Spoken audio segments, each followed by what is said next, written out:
All right, guys, welcome to the first MMA Dynasty Debate / podcast. We have some really good topics of discussion today. We have a couple of guys on the podcast, and Jared. So, guys, welcome back. You both have been on MMA Dynasty, and today we're going to go over, some topics that would lead to a really good conversation. Maybe we'll get into a debate. And everyone, please leave a like, comment, and subscribe if you haven't already. Everyone's socials will be in the link below. So the topics for today: top 10 MMA GOATs. We're going to do an honorable mention as well. We're then going to talk about our most overrated fighter and then our most underrated fighter. Everyone's going to give a pick for each. Then we're going to move on to the most overrated legacies. And then we're going to discuss Jon Jones versus Cyril Gane. That'll be a great conversation. We'll dive into that. So, yeah, guys, top 10 GOATs. So, I feel like the top 5 is going to be a lot more straightforward and easy for some of us, but 5 through 10 should be where, we start having a real discussion. So, who wants to give their top 10 first, or top 5? Let's start with the top 5. Or you know what? Let's do top 10. Fuck it. I'll go first. I'll go first. Okay. Yeah. Go, Jacob. Say Uh, it. so my top 10, John GSP Silva, I think that's a clear top 3. I would say Mighty Mouse would be 2 or 3, but his division has just never been that great. It's always kind of been the worst division in the UFC. So I got to cut him down a little bit for that. Then I got Khabib, 29-0. I know his resume isn't the best compared to guys who are lower, but he was so dominant, like barely lost a round in his career. And I'm not quite sure. Like, I don't think he would have ever lost. I think he could have like stacked up as many more title defenses as he wanted. So Khabib, one of the most dominant fighter ever, in my opinion. So That's Beef's number 5 for five. you. Five. 5. Number 6 is Henry Cejudo, double champion, beat Demetrius Johnson. I know it was a controversial fight, but nonetheless got the win. Knocked out TJ Dillashaw, beat Dominic Cruz, just like beat like 3 like of the greats in their division, which is unbelievable. I don't know if anyone's ever done that other than him.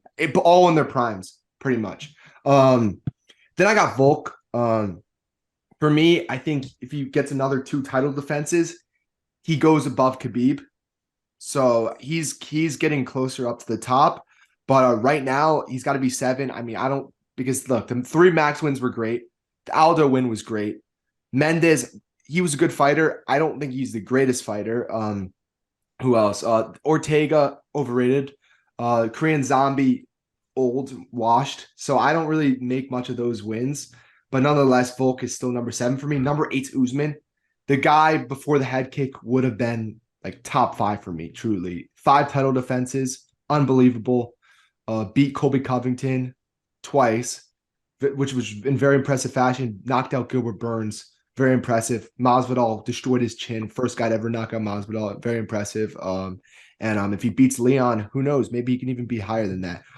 Then number 9 is DC, double champion. I know the 205 one was kind of a paper belt. He didn't beat the best 205er, but nonetheless, he still beat Stipe at heavyweight, who's the heavyweight GOAT. So got to make, still very impressive.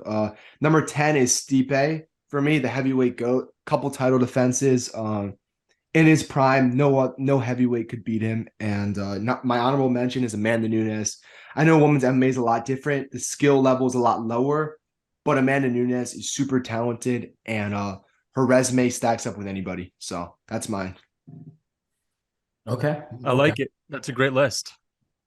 But I have a lot of things that I would disagree with. So Jared, let's go on to Wait, yours. how about we debate each list at a time? Let's all just give All our right, top okay, 10 okay, first, Okay. and then Jared, you're up, and then you're next after Jared. So one is Jon Jones, obviously. I don't know. Some people might disagree. But I'm going Jon Jones. He did do it clean, but he still did it.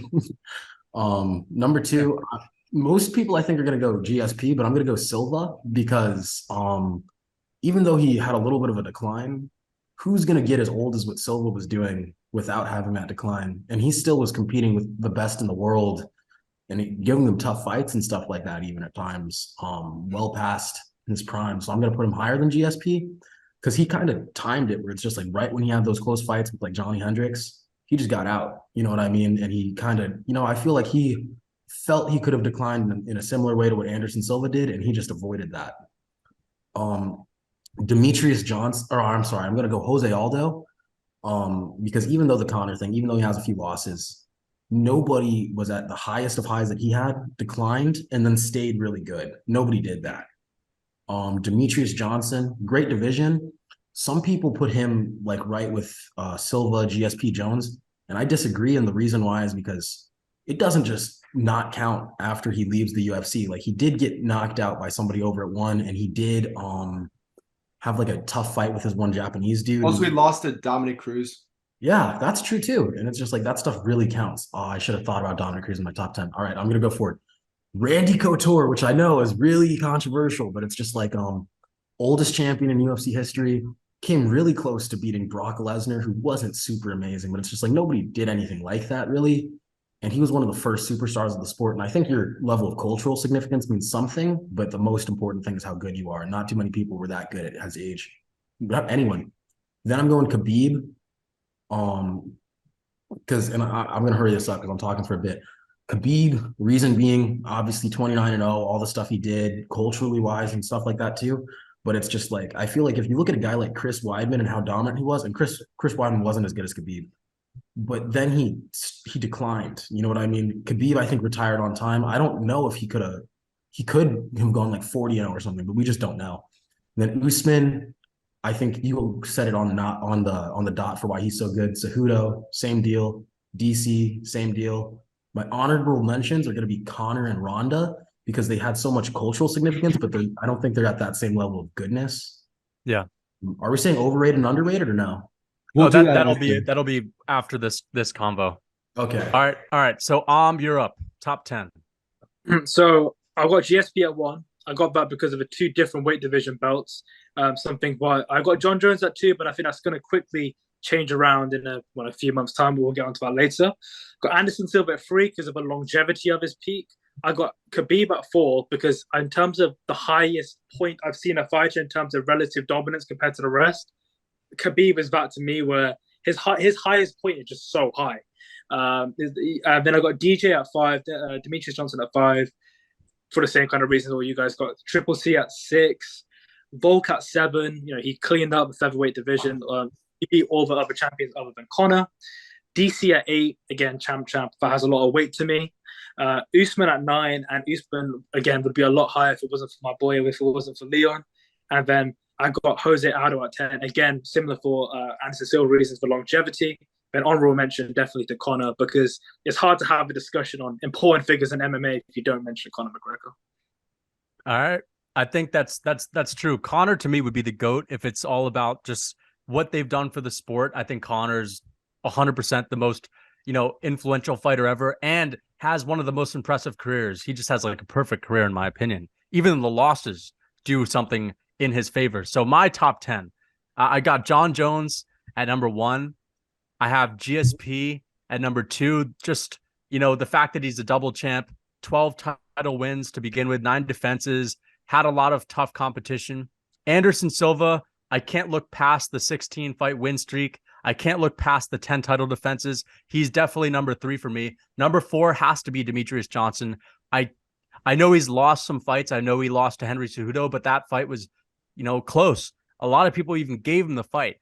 And, you mentioned ONE FC. He's actually the champion in ONE FC. And I consider ONE FC the second best promotion in the world, skill-wise. So, sure, he's had a loss. He got knocked out there. He lost to Cejudo, but he also has 11 title defenses in the UFC, and he's the current ONE FC champion. ONE FC is stacked when it comes to lighter weight class guys. So that's my number 4 fighter. 5 is where it gets a little tricky, but I have to go with Volkanovski at number 5 because for me, Volkanovski is one of the only guys that I can even bring up on this list that has wins over the 2 solidified second and third best featherweights of all time in his division. So his wins over Max Holloway, before Volkanovski became champion, Max Holloway was talked about as being the future featherweight GOAT. Some people thought he was right on the cusp of it. And his win over Jose Aldo, who a lot of people still consider to be the featherweight GOAT. Dominated Aldo, and Aldo after that fight still proved to be a really good fighter, getting a lot of wins at bantamweight. So Volk is my number 5. He's never lost in the UFC. He's on a massive win streak. He's lost once in his entire career at 170 pounds. And he has so many title defenses, and I think his defenses are impressive. He's also really dominant. So I have to put Volk in my top 5. Triple C would be number 6. The fact that he's a double champ, you know, the fact that he did win against Demetrius Johnson, so I have to have him up there. And, you know, he has some impressive wins at bantamweight too. And he defended at bantamweight, which is big. Khabib is number 7. Dominance is definitely important, but the fact that he only defended 3 times, and I feel like I can't put him higher just because of that. And, you know, I'm someone where, for me, your peak is important, but it's not everything. You have to really go out there and show it. And the guys above him all just have more defenses than him and have more impressive wins. I think all of Volk's wins are, you know, a lot of Volk's wins are more impressive than Khabib's wins. But let's move on. Usman at number 8. He went on a tear. I think he's one of the best welterweights of all time, second best. And man, if Usman had beat Leon and then beat Hamzat, we could have just considered him the welterweight GOAT. So Usman's 8. Aldo, I have him at number 9. I can't look past the WEC fights. I mean, amazing career. I have Stipe at 10, and that's just because he defended the belt more times than anyone at heavyweight. That hardly happens. It's really hard to stay on top at heavyweight. He has great wins, 2 over DC, who a lot of people have in their top 10, and he has a win over Francis, you know, big knockouts other than that. Honorable mention for me would be Dominic Cruz and Daniel Cormier. Those are my honorable mentions. So let's just get into the debate, man. The first thing I want to say is, you guys can come at me for putting Volk in my top 5, because I really think that I can make a better argument for Volk than Khabib, than Usman, than any of these other guys, Triple C, any of them. That's just my. So if you guys disagree, I want to know why, because no one else had Volk in their top 5. What about when Volk loses to Islam, by the way? Okay, that's a good point. That's a great point. If Volk loses to Islam, for me, sure. I think Islam, you know, moves up a little bit, but Volk might move down. He's still in my top 8, because that's moving up a weight class. You failed to do that. Well, a lot of guys ahead of you did that successfully, and that's going to bump him down a little bit. But if he defends again at featherweight, he's right back up there. I think at featherweight, he's done things that none of these other guys have done that are below him. Here's what I'm saying, though. Here's what I'm saying. Like, I really value when somebody proves something to a point where it's like nothing can undo that. You know what I mean? Like, Anderson Silva could come back and keep losing, and people would still have him up there. You know what I mean? And to me, Volkanovski, if you're talking at him to a point where if he loses his next fight, he's no longer top 5, then I already don't think he's top 5. You know, and that's why personally I have Aldo up there, because nobody can deny how long he was champion and stuff like that, and how impressive. Like, nobody does the stuff that he does long after his prime and stuff like that. Yes, Volk beat the brakes off of him, but Volk didn't beat the brakes off of him while he was at his very best. You know what I mean? did, and Connor did. I want to say something about Aldo too. It, why Aldo? I want to say something about Aldo too, because like we got to think, like we can't be like, oh, he was out of his prime, so like he's automatically exempt. Like it doesn't matter. That's kind of like when we're considering Conor McGregor, like he's not in his prime anymore, and we're still like if we just consider Conor McGregor's prime, he would be probably top 10. You know what I mean? Like we're still considering like the Poirier losses, like stuff like that. So like I feel like it goes the same way for Aldo. Well, sure. That's the way I think. I mean, listen, as you know, Aldo had a really impressive run. He had so many title defenses, so many title wins, like 10 of them. And the thing is, if Aldo hadn't gone on to beat some of the best bantamweights who are also, you know, some of the most skilled fighters in the world, the modern day bantamweights, if he didn't go out there and beat Cheeto, if he didn't go out there and school Rob Vaughn and give Petr Yan a tough fight, then it would be a different conversation. Anderson Silva, after losing to Chris Weidman, wasn't on the level that Jose Aldo sustained after losing to Volk, Connor, and Max Holloway twice. And for me, sure, Prime Aldo may have been just a smidge better than he was when he fought Max Holloway. He still got knocked out twice. He still got KO'd by Connor, and he still got 30-27 by Volk. To me, that's the featherweight GOAT. He's still good after. So I have to say, okay, I'll give him the benefit of the doubt. I still think Volk beats him in his prime, and I think you could make a good argument for that because Volk kind of schooled him. And I think I could also make a good argument for Max Holloway beating him. I don't think Max beats him in his complete prime because I think the leg kicks. Max kind of struggles with those leg kicks, dude. Yeah, the leg kicks I think would mess with him. I mean, all I'm saying is that I saw him lose twice, and he was still in his late 20s when he fought Max. And like to me, I mean, I can't look past that. So, what do you think about this? Volk or Aldo? Who would you have higher? Volk. I have Volk higher than Aldo because it's like you got to look at and this debate is going to be a big one. If you depends if you value longevity or like value of wins. For me, I'm going to value the wins more because, like you said, the only other fighter you can compare to Volk in terms of dominance within a division is John Jones. The way John Jones cleared out light heavyweight, because literally every other person can consider one of the greatest featherweights of all time, whether they're in their prime or not. Volk is beat other than Conor McGregor, right? So you look at these names, he's ticked off so many big names, and it's kind of hard to argue. And it's almost like it almost goes against Aldo, the fact that he did well afterwards. Like the fact that Aldo performed well at bantamweight makes the Volk win look so much more valuable. Yes. And I feel like it's not nothing against Aldo because Aldo is still, had one of the greatest runs ever.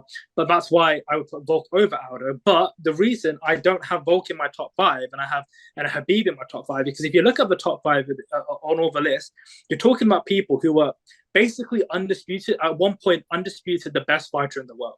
Undisputed. And GSP at one point had that. John Jones for sure had that. Anderson Silva had that. Khabib, there was a time. Demetrius Johnson, one of the most technical pound fighters ever. Volk hasn't had that yet. That's not his fault because of the era he's in. But even right now, if he was to beat Islam, then for me, it's no question. He is top 5 and he takes Khabib's spot. But right now, I can't put him there because there's never been a point where he is undisputed in the world. That's a very good point. But Aldo was also the best in the world at one point then. Yeah, he was. Aldo was amazing. That's true. Here's for what I have to say. I could look at these what ifs all day. Like, what if Khabib moved up? Maybe if he won a second belt, he would definitely be in my top 5.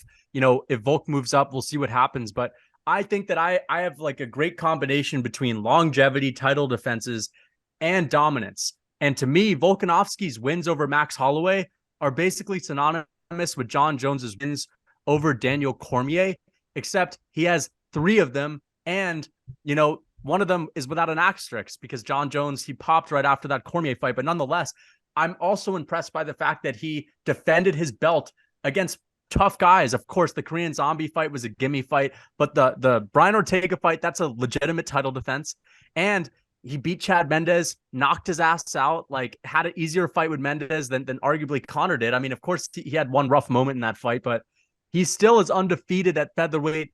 Perfect in the UFC as far as I'm concerned. And I do think right now he's the undisputed best fighter in the UFC. I mean, there really isn't anyone else that has that argument. And we're going to find out when he fights Islam. Like the reason why he gets knocked down a bit, Jared, for me, if he loses to Islam is just because, a lot of these guys that are above him, we can't, even though Khabib never tried to do that, we can't say he would have lost. And we would know now that Islam would be better. And it would be hard to put Volk in a solid top 5 if we saw the fighter 10 pounds above him dominated him. It would just, especially when he's in his prime. I want to say something. Oh, no, you got it. Yeah, well, one thing about that line of argument, it's absolutely valid. But then if you use that argument prior to the Alex Pereira loss, then Israel Adesanya could easily be in this discussion, right? He also leg kicks like Izzy lost, but we saw Izzy lose to Jan. And to Whitaker. and basically, some of us think he lost to Whitaker. So Izzy's not up there for me. And he's not dominant either. Izzy's not. I want to say something about like Volk too. It's like the guys in front of Volk. The reason I have Khabib and like whoever Silva, they were dominating everyone in front of them. They used to. You'd be lucky to win a round against them. Like it'd be like a miracle to win a round against him. Volk has lost rounds. He lost a round to Ortega. He won that round. He won all. I think he won every single round in that fight, bro. Well, he lost a couple rounds to Max. 2 out of 15. No, he lost. He lost like 4 rounds. The first. No, maybe okay, fine. Maybe you're right. The first lost fight, 4 rounds in the span of 2 fights. One has John Jones. One has Khabib. Jones has lost rounds. But like, when has he lost 2 rounds in back-to-back fights? Reyes and Thiago. Reyes and But did Santos. he really? The Santos He lost one, 3 I don't rounds know. against Reyes. He lost 5 rounds in between those 2 fights. I He don't lost know. 2 I to don't know. Santos and he lost 3 to Reyes. So here, I think like the most solid one, we all have, you said GSP 1. Yeah. So we all said Jones first. The reason I put Jones ahead of GSP is because he's never actually like legitimately lost. Yeah. I consider the Reyes fight a loss, but like at the same time, it's different than getting finished like GSP. And GSP has gotten finished. And he had a moment that John Jones had against what's his name? Hendricks. Hendricks, exactly. A similar moment. So why would you put GSP ahead of Jones? I would equate, but the 2 losses GSP had, he avenged. I would say, but the value of having a championship at another weight class equals that out and puts it above the strict dominance that John Jones has. But like I said, this is the thing what's going to very quickly change. John Jones has been saying he's going to heavyweight since for as long as I've been watching the UFC, for like about 10 years now, right? So I've been knowing that this was going to change. So as soon as he fights Sorogan, I very much think he's going to win, and then it's going to change. But the two weights, it's a thing. It's an incredibly hard thing to do, right? Like people, like there's a reason there's only a handful of people who've ever done it, and it's why Volk does it. Volk's top 5. Like it's an incredible feat. So I have to put GSP number 1 over it just for that.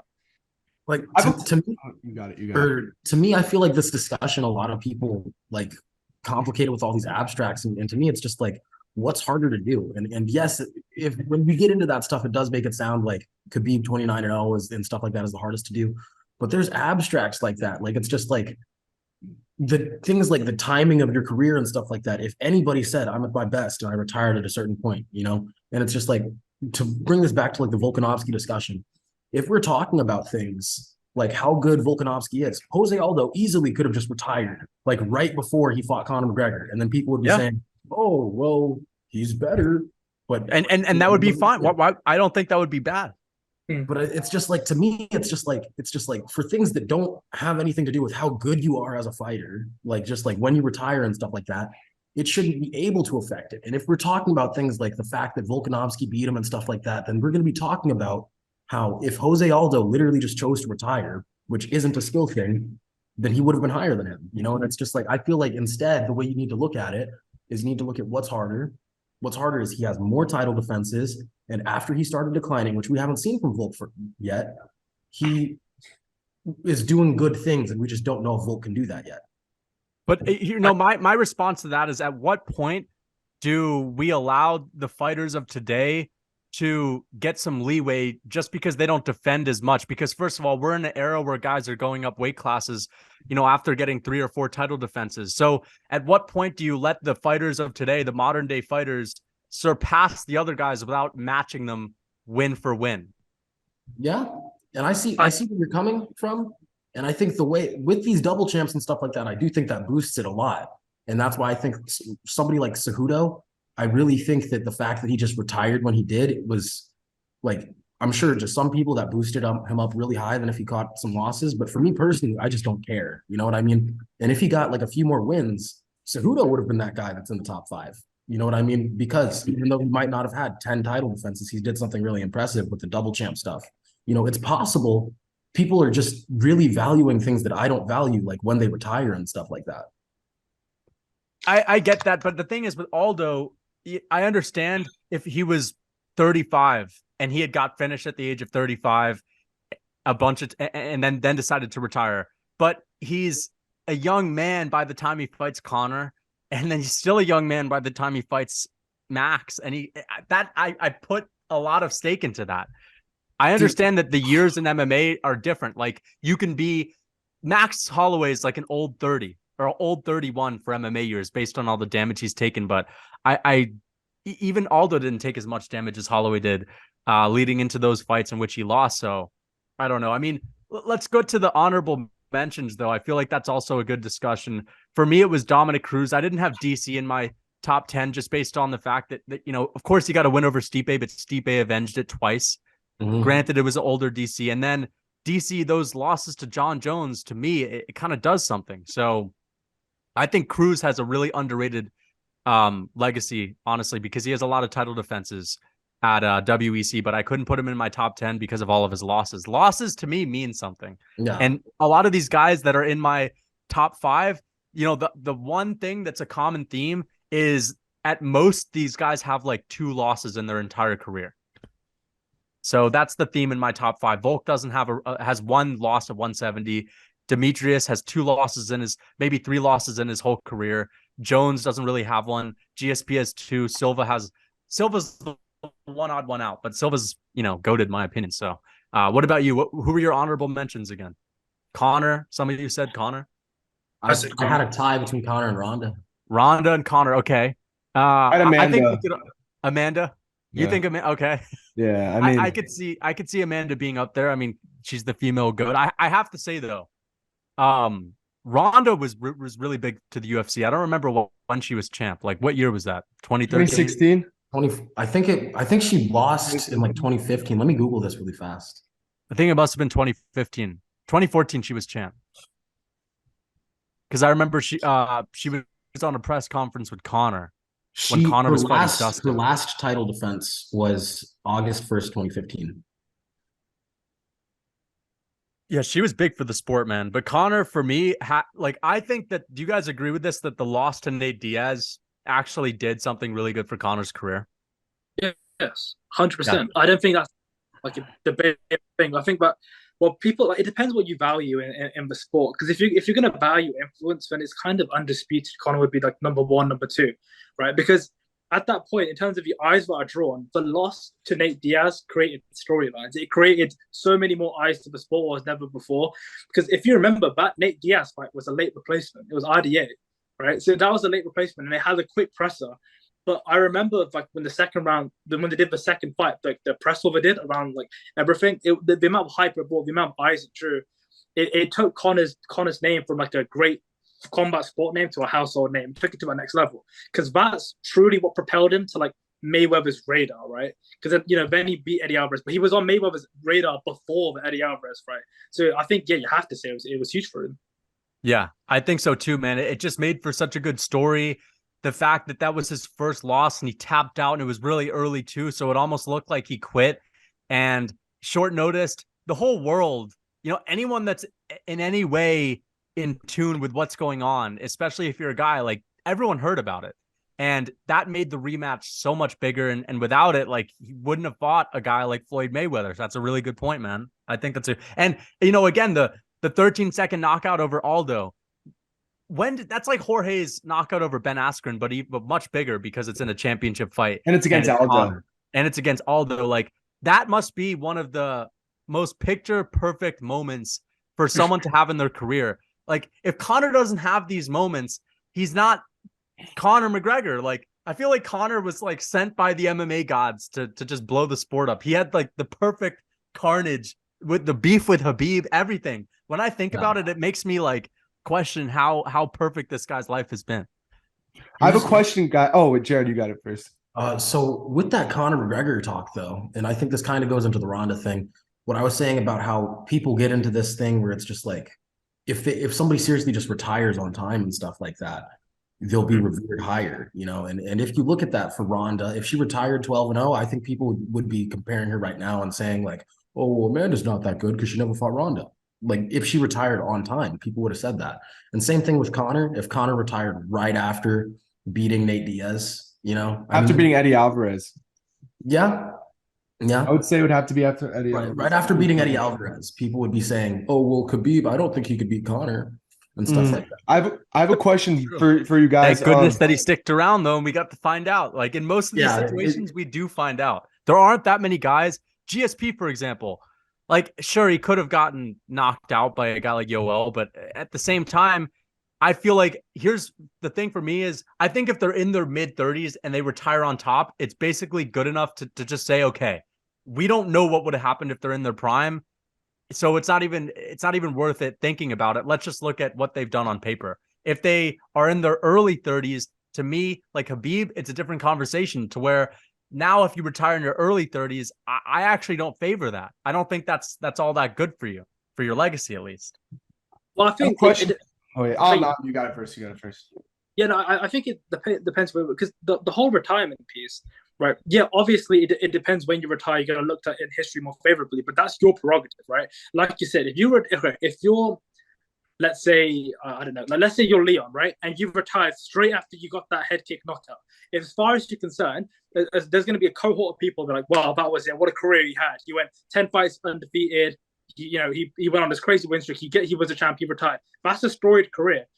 For someone that's the fighter's prerogative, right? And it's for us to debate where we're going to rank all time. But I don't necessarily think that it should be held against a person to retire early, because that's a smart business move, right? Like, it is. We're not talking about basketball. We're not talking about football, right? This is genuine like risk to your like health. Like Nate Diaz has a permanent like, brain damage. He can barely speak English the way it is, right? Like this, it's not. So for a fighter like Khabib is different because he did it for his mom, and you have to like that's a separate story.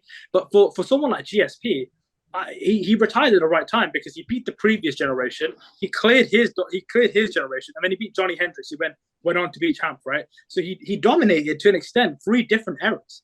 So you like what else are you going to expect him to do? Yeah, if he fought Yoel or if he fought exactly Robbie Lawler or whatever, like yeah, he could, but at that point, why would you do it? It's not a good business decision. Yeah. I get your point. I really get your point. But the thing is, what we need to consider is it's just like when you're talking about how you're almost praising these people for timing that, with these people that don't time it, these people that actually do take that sacrifice of their health and stuff like that, right. Where Anderson Silva didn't, he's not punch drunk, but he didn't retire anywhere near where he could have. You're pretty much saying, oh, that means nothing, that you actually invested your health and stuff like that into the sport that you cared about. It means nothing, and I don't care about that, and I'm actually going to punish you because you decided to go out there and care. No, yeah. You know what I mean? Like that is their fault, though. It kind of is their fault, though. You know what I mean? Like, we're talking about who's the best fighter. You know what I mean? Who's the greatest fighter of all time? So for me, not who's the greatest fighting businessman. But if you fight, why would you give people a reason to think you're not the best fighter? So you fighting longer and showing weaknesses is giving people a reason to show like where your flaws are. I agree with completely. Well, hold on. Here's what I have to say. If you're gonna retire early, and that's great, it's a great business move, but don't ask people to put you as the number 2 best of all time. For me, when it comes to the top 10, the rankings, I have to just see who's done the most, who has the most impressive career. And in order to get into the top 5, you have to be someone that has taken those risks. And for Silva, he's the one odd guy out. I still have him high, but the reason Silva can't be the GOAT is because he did stick around, and we did find out. And whether you don't like it or not, he exposed himself a little bit, even though I think he lost when he was past his prime. But I mean, still, I think that let's say you do continue to fight. It is what it is. You can still be someone that everyone appreciates, but you cannot be the best of all time. When people talk about the best, they have to go on like certain statistics, what they've done, level of competition. And if you do retire early, like Leon Edwards, if he retired after knocking out Kamaru, it'd be like, great move for Leon. Amazing story, but no way is he in my top 5. That's how it is. It's like Michael Bisping, right? Like if he retired as soon as he defended a belt against, oh my God, his name. Henderson. If he retired straight after the Henderson defense, which everybody knew he was going to win, right? So like at that point, like that's a great story. He's not trying to be the GOAT. He just wants a great career, but he carried on going and he risked it against Calvin Gaston, all right? And then and GSP, and like what? Yeah. How did that like? You remember him differently. I think that the way you choose to end your career is like it's a lasting impression you're going to have with the community and the way you have it with your fans. And then you're going to have guys like Tony Ferguson. He's an absolute legend, right? And everybody loves him in the community, but he is going to be remembered for people are going to remember this tail end of his career. As much as we want to remember 2016 Tony when he was killing everybody, like where you at McNuggets, like that's what we grew up loving him for. We're going to remember the last few years, and it's really hard to like not hold that against them, because how can somebody who's watched the sport for so long just decide to forget about exactly. Here's the relationship I think there is with that. I think when there's people that have a decline that's worse than what you expect, that hurts them. When it's better than what you'd expect, that helps them. And when it's about what you'd expect, it does nothing. You know what I mean? I seriously just don't value the retiring on time thing. When you look at somebody like Anderson Silva, you don't see fighters that are like 45 years old against people that are going to go on to be in title fights and stuff like that, not getting absolutely obliterated. You know what I mean? So that helps them. If you look at somebody like BJ Penn, who is regarded really, really highly and stuff like that, but then he starts getting beat by people that are physically smaller than him that aren't actually that amazing, like Ryan Hall, then that really hurts him. But when I'm talking about Anderson Silva and when I'm talking about Jose Aldo, in fact, I'll shut up about Jose Aldo because I don't think we could agree on that one. But when we're talking about Anderson Silva, literally doesn't hurt him because if these other guys did it, I don't think they could do it. And I'm talking about what I think is the hardest to do. Which is what, 16 wins in a row? Yeah, 16 wins in a row, but also being that old and not losing as badly as these other guys would do if they were that old. Oh, yeah, I think so. I think that's why Anderson to me is, but let me ask you, why don't you put Anderson ahead of GSP? I did. Oh, you did? I put Jones, okay. I put Jones, Anderson Silva, then GSP. And my logic. What is your argument again for putting Anderson ahead of GSP? Well, if we just compare them peak for peak, you could debate there. But GSP got out of there right when he had a tough fight with Johnny Hendricks. Then he comes back for a matchup that's more winnable than Robert Whitaker or something like that. Anderson Silva just stuck around, and he did beat some people that were decent. Like he beat like Derek Brunson.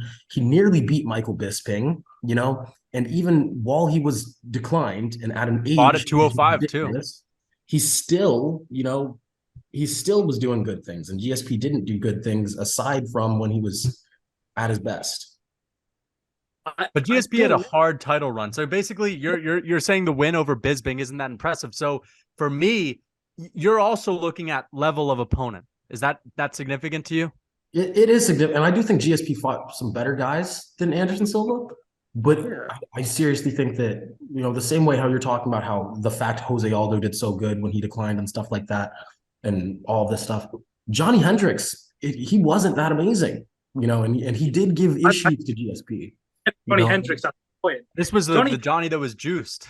Johnny was juicing, but I think right afterwards, and he has some tough fights with Robbie Lawler, and he starts declining and stuff like that. It's different because that's right when USADA comes in, and I get that. He became champion straight after. What's up? He became a champion straight after. Yeah, but I'm saying he declined very fast after as well. Yeah, but he was also off the sauce. And here's the thing, would you the thing is, one of the reasons why I don't have a guy like Jose Aldo that high is because I'm just not convinced that, sure, for me, the how many defenses or how many wins did he have? 10, 11, 12? Yeah. Even if it was 12, I'm more impressed by one title defense over Brian Ortega is two and a half title defenses for Aldo. I don't put too much stake into all those wins because these lighter divisions weren't as popping. I mean, sure, that they still had the WEC, which was basically UFC caliber. I don't know if his level of competition was as good as some of these modern day guys. Dude, I'm going to shut up in a second because I feel like I've been talking a bit, but Jose Aldo, if you look at when he beat Chad Mendes on the come up and stuff like that, versus you compare the fact that Volkanovski got knocked down by Chad Mendes, who I don't think was as good as when Jose Aldo fought him and stuff like that. I don't think literally the sport just wasn't as big when Jose Aldo was doing it. But I do think that a lot of these guys are comparable in terms of levels and stuff like that. I just literally think that Jose Aldo, I'm not saying he's a shell of himself, but I do think he was a step back. And sometimes when you're talking about being a really good fighter, a step back is all it takes. If you look at Max Holloway in the second fight versus the third fight of the Volkanovski situation, one of them got his ass kicked. One of them people debate if he won. You know what I mean? And I'm just saying that step back means a huge thing. I don't think Volkanovski is leaps and bounds better than Aldo. I think Aldo was just a step back because he got a step older. I have a question. That's a good point.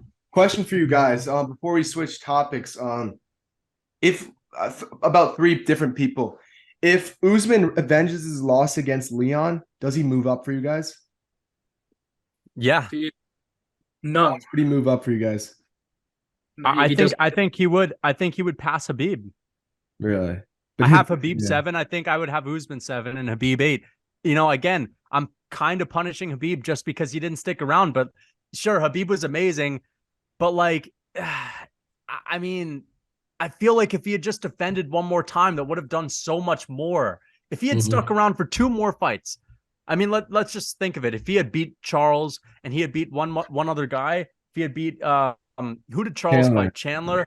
Exactly. He beats two other guys. Well, now Habib, is ahead of Volkanovski for me because at that point, when you've, tied the record for most title defenses at lightweight, if you set the record in your division for most title defenses ever in a division where it's notoriously difficult to defend your belt, that puts you really high, in my opinion.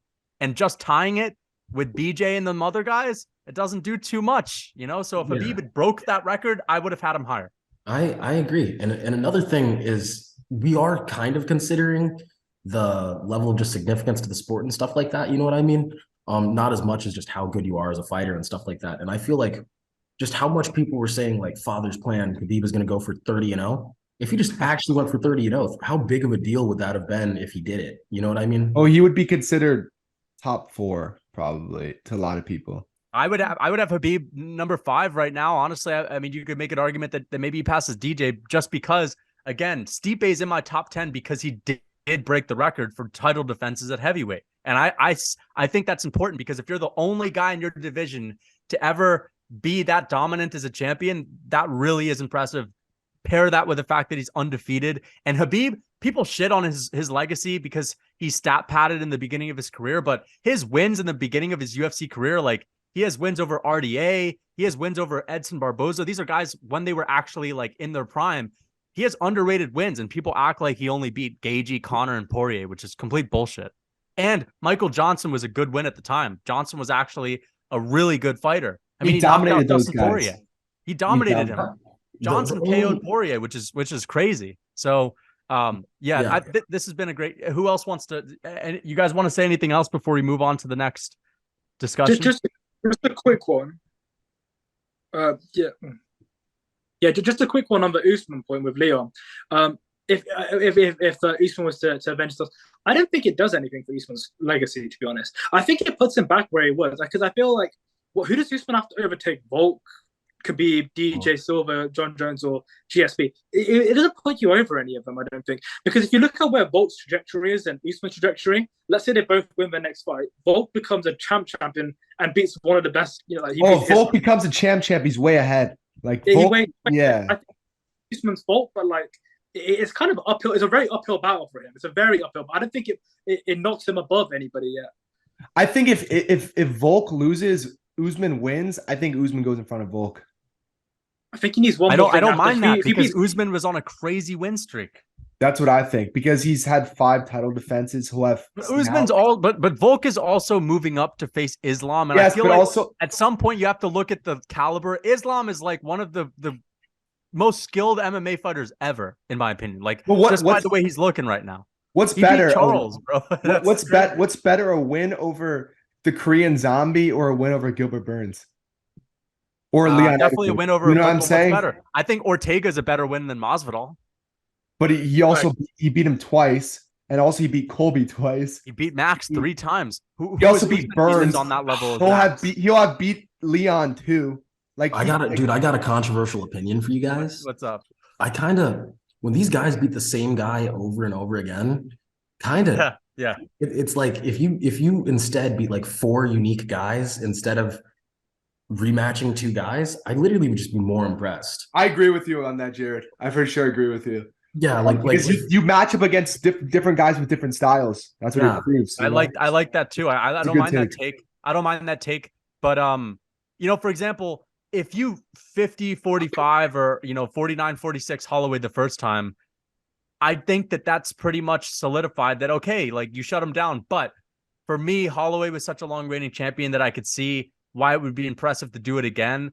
But I could see that like Usman has 2 wins over Colby and 2 wins over Masvidal, and that doesn't look so great. The Colby wins are good in my opinion, but the Masvidal one is 1 win would have been enough.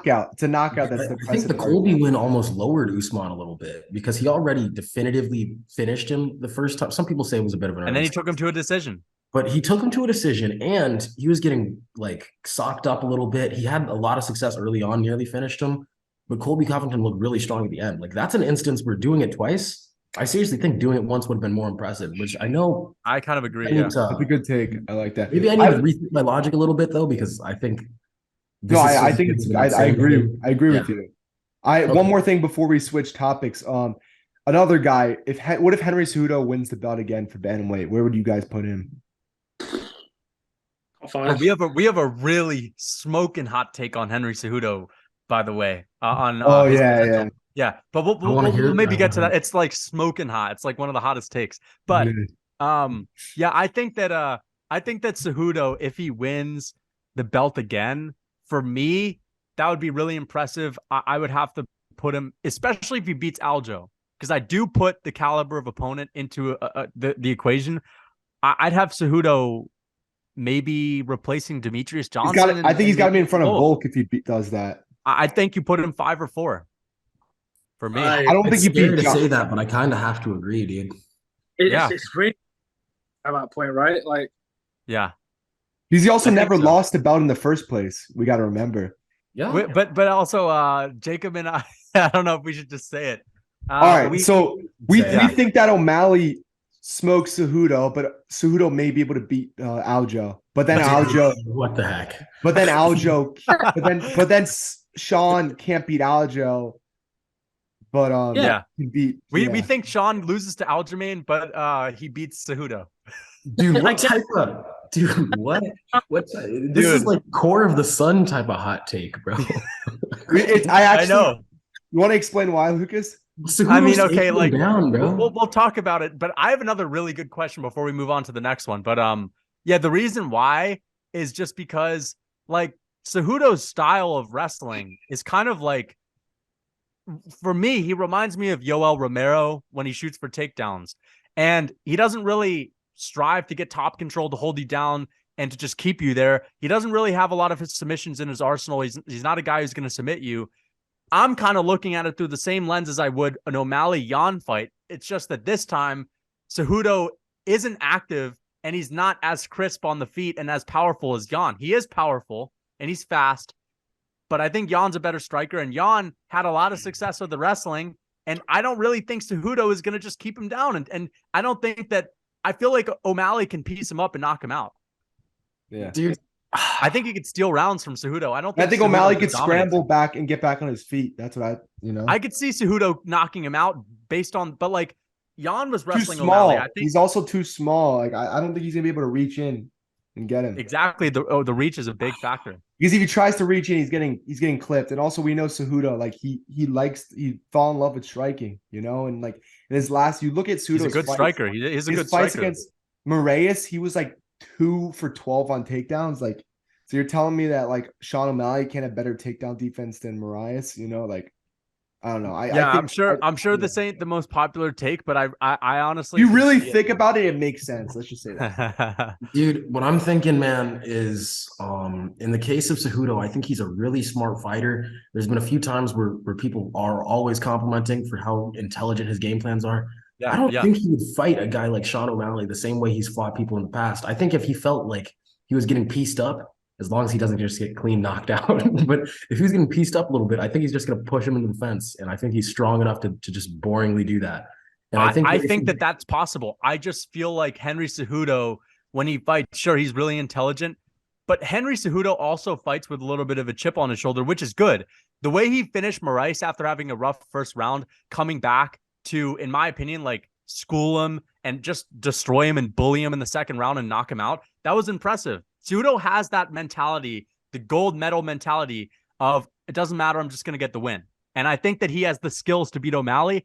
I just fear that he's going to try to strike with O'Malley. He's going to get pieced up. He'll go to the wrestling. Dude. O'Malley's going to find a way to get up to his feet, and I just feel like it's a winnable fight. I think that Cejudo could win that fight, but I give O'Malley a much better chance than most people are. And I think that, for example, if O'Malley fights Aljo, I think Aljo submits him as soon as he takes him down. Dude, I feel like if the reason you're putting so much stock in Sean O'Malley's chances is the Marlon Reyes fight, it's just like that's not it for me. For me, it's the Cejudo style of wrestling. But even if you're putting any stock in it based off the Marlon Reyes fight, because it has been thrown around a lot, it's just he's so dangerous in that first round, and he legitimately in that first round is one of the best fighters ever. He just has no card. I think that's literally this is when he still had his chin. By the way, against Moraes. Is that, you know what I mean? You need to get him to expend his energy and then draw him into that. I don't think that that's something that's going to apply with Sean O'Malley that has a lot less. I don't think he has the finishing power in the first round of Marlon Reyes. I don't think he has the takedown defense of Marlon Reyes specifically within that first round. I agree. And the thing is, Moraes at the time, Moraes has been KO'd so many times since then, but at the time, he looked like an unstoppable force on the feet. No one had really knocked him out as far as I'm concerned.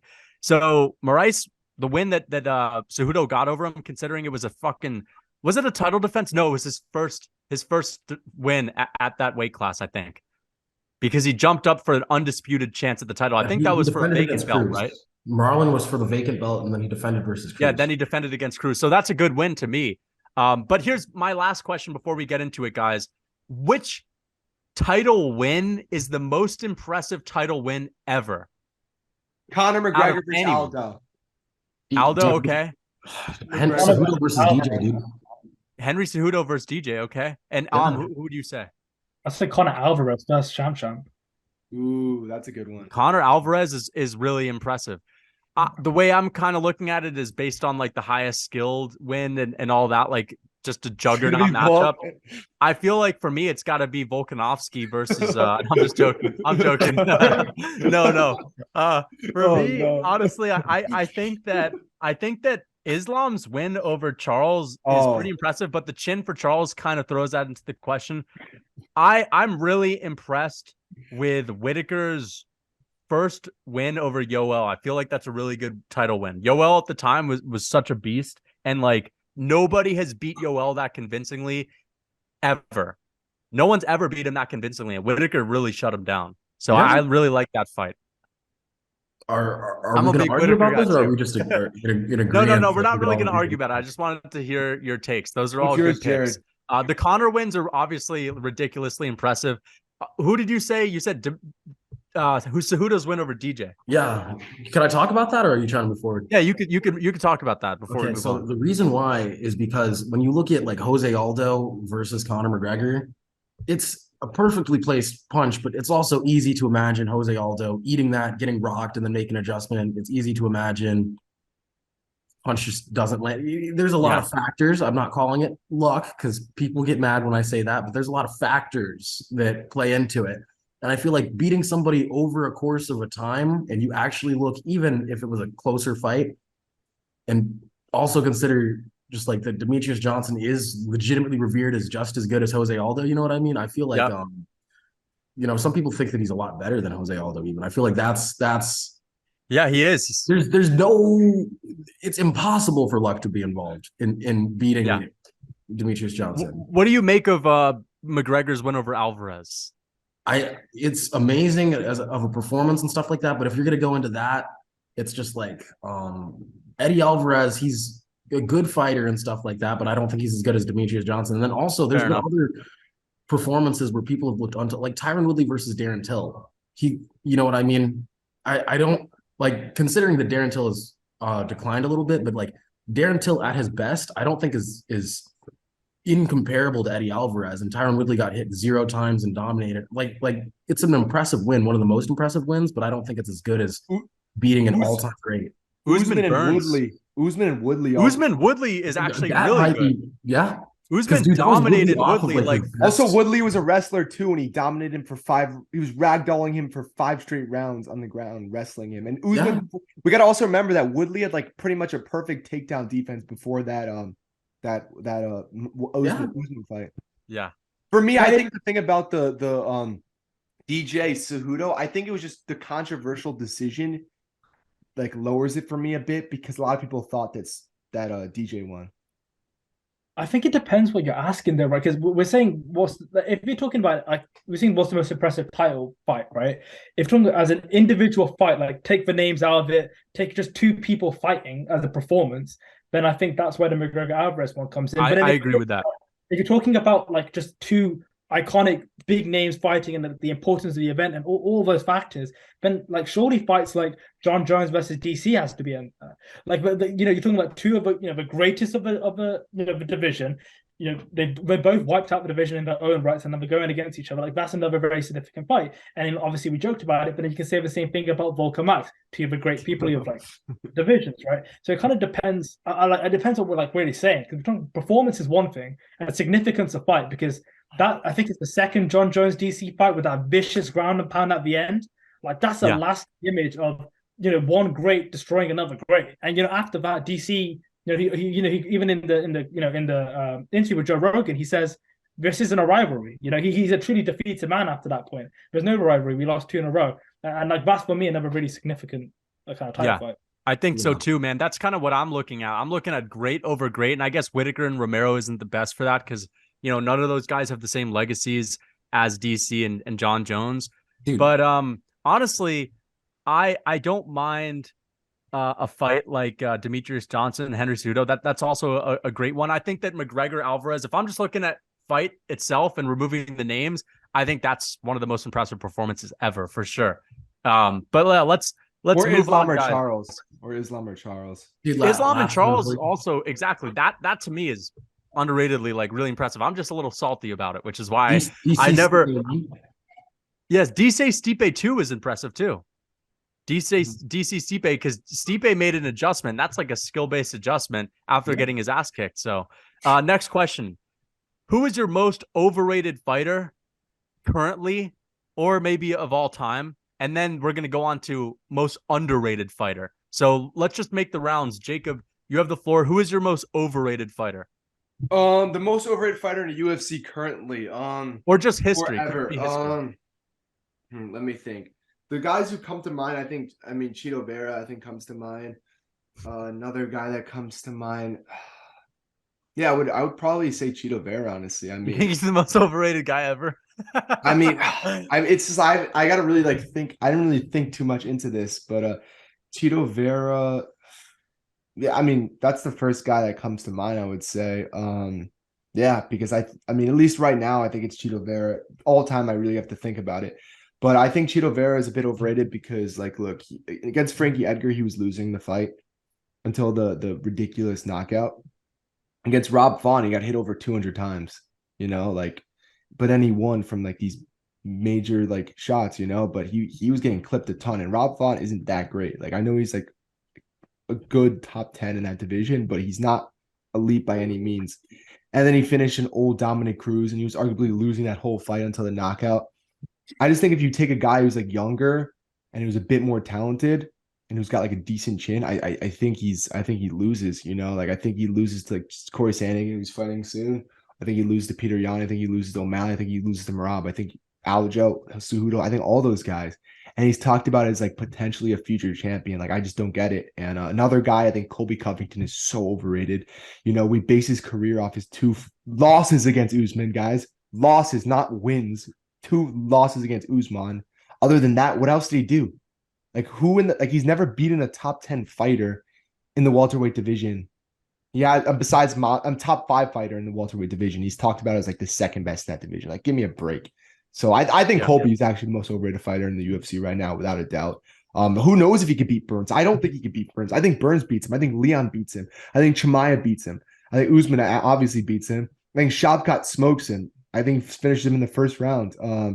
I think a bunch of these guys. I think Bilal has a chance to beat Colby too. Bilal has had more impressive career than Colby in my eyes. And he's talked about as the undisputed second best in that division. Give me a break. What do you guys think? I agree completely. I 100%. I made a video. I did a video on this. This is a while ago, maybe over a year ago. But it was I was on a podcast earlier, and that was the one clip on a podcast that kind of viral bit. Because I was just saying, I think Colby Covington is by far the most overrated fighter I've ever seen. People talk about him and compare him like he's an all-time great. And the significant they act like he's a Whitaker. They act like he's Robert Whitaker. It's not the same thing. They compare Colby and Usman to Max Holloway and Volk. It's not the same thing. Colby's career, who did he beat? He beat an older Damian Maia. He beat RDA again, who was a little bit older. An old Robbie Lawler. He also wasn't a 70-pounder naturally. Yeah, he also had a fair share of struggles with RDA. He did. I just don't understand where this has come from, because it's not like he had this crazy come up career either, where you see. When you look at a guy like Conor, where the early names, he beat Max Holloway young, he beat Dustin Poirier young. He didn't do any of that. He didn't do anything. I just don't get it. Maybe because I'm a little bit biased, because I always felt that it was Colby's fault that Leon was always overshadowed because I'm a huge Leon fan, right? So I don't understand how he was ever valued above Leon because I never got it. Because what has he done? He hasn't done anything. I don't know what he's done. I He agree, basically pushed Usman a couple times, and that's why people rank him so highly. dude. But it's just like pushing somebody with the right matchup. Anyone can push anyone, even if you're not as good as them. True. I think Kamaru is a better fighter than Colby Covington by a fair bit. It just had to. I think it was just that matchup. You know what I mean? And I believe that when it comes down to it, you look at it. Some other guys pushed him. You can say they didn't do it in the same way that Colby did, but Gilbert Burns nearly knocked him down and stuff like that. And I think that maybe we don't know what was going on behind the scenes. What if he had a staph infection or something? I'm just saying. I'm not saying that this is truth. Leon Edwards took him down in the first round, which Colby couldn't do. Arguably did, actually, I should say, but not as definitively as what. But it was like a clear Leon did. takedown. It's different. It's different because I don't think Kamaru was expecting it, but you know what I'm saying. And he finished him. You know what I mean? And it's just like I don't see why he has to be head and shoulders above, especially when I think that it's just like they're good at similar things to where I think they're always gonna be a close fight. And they're both just not great strikers at all. Who would you guys pick to win, Colby or Leon? Leon. I'm going Leon. I would go with Colby. I'm sorry. I'd go with Colby. Based off what? Based off what though? Based off the fact that every time he's fought a striker, he's dominated them. And, Yeah, and but- I think, Dude, I think RDA and I've Leon seen are very Leon different. get taken down, rinse and repeat multiple times. But like Leon also like defends takedowns better than Masvidal. Guys down. Colby, if he needs to take someone down, he's not standing in the octagon like Usman, just letting time pass. When Colby takes guys down, he sticks to them like glue. And sure, he may not be able to like knock Usman out. I mean, not knock Leon out, of course, but I could see him pressuring Leon up against the fence and just taking him down and gassing him out. Colby has a tremendous gas tank. I really think he beats him. He doesn't have good defense though. He gets hit a ton. He gets hit, but he also, when he gets dropped, he recovers really quickly. And I wasn't so impressed with Leon's striking when he was fighting Usman up He was against. also gassed out. Also, like that fight. I think was like, Colby puts a pace on him. I think we spoke about this before the last time I was on the show, but Leon beat Usman on Leon's worst night. that's exactly. Now I'm picking Leon to beat Usman. By the way, again, I agree, dude. I think Leon does it. Good reason for somebody to argue because, like we said earlier, like Jared said, the comparison with Colby and Usman, like the matchup styles make fights, and they're so similar. But Usman is just a better fighter, like than Colby Covington, because their pros are the same in terms of their wrestling. But Kamaru's better at handling it than the striking. I'll give a slight advantage to Kamaru because of his power. But Leon is just far more technical on the feet. And in terms of takedown defense, Leon's not Masvidal. Like there's levels, but he's not Masvidal. But he was getting taken down, rinse and repeat. But he was also gassed because of the altitude. But nonetheless, he's still getting taken down. And I've never seen him fight a great wrestler and not get taken down, except for Bilal, but that fight was really quick. I think you also need to consider that when Colby Covington has the style where he really tries to drain people, I really do believe that like he leaves a lot of sloppy openings and stuff like that. And the strikes that Leon uses, he's really good at those knees to the body. He's really good at those elbows. We know. He might be able to cut him up. He might be able to knee him in the body. And those are investments to where I think in those later rounds when he's fighting some guy that's not going to be doing those types of attacks, Colby has an advantage. I'm not sure if he'll even have an advantage in those later rounds versus Leon because he really does invest in that stuff.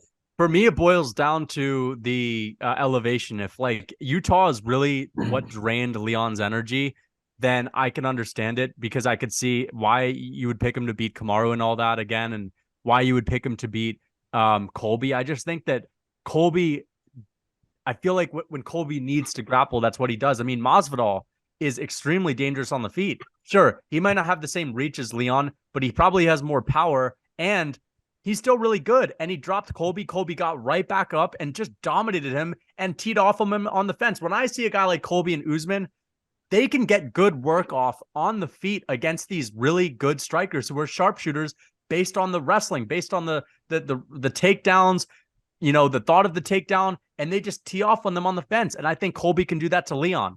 I think that he would probably have to wrestle more, but Colby doesn't gas. Colby doesn't really get tired. The only fight I ever saw him get tired in was the Usman 1 fight when he wasn't even tired. He was just hurt. Like but Usman was getting him to the body, which to me affected him a little bit. But other than that, I've really never seen a chink in the armor in Colby, and he has a good chin. Like, sure, he gets dropped, but he has really good recovery time.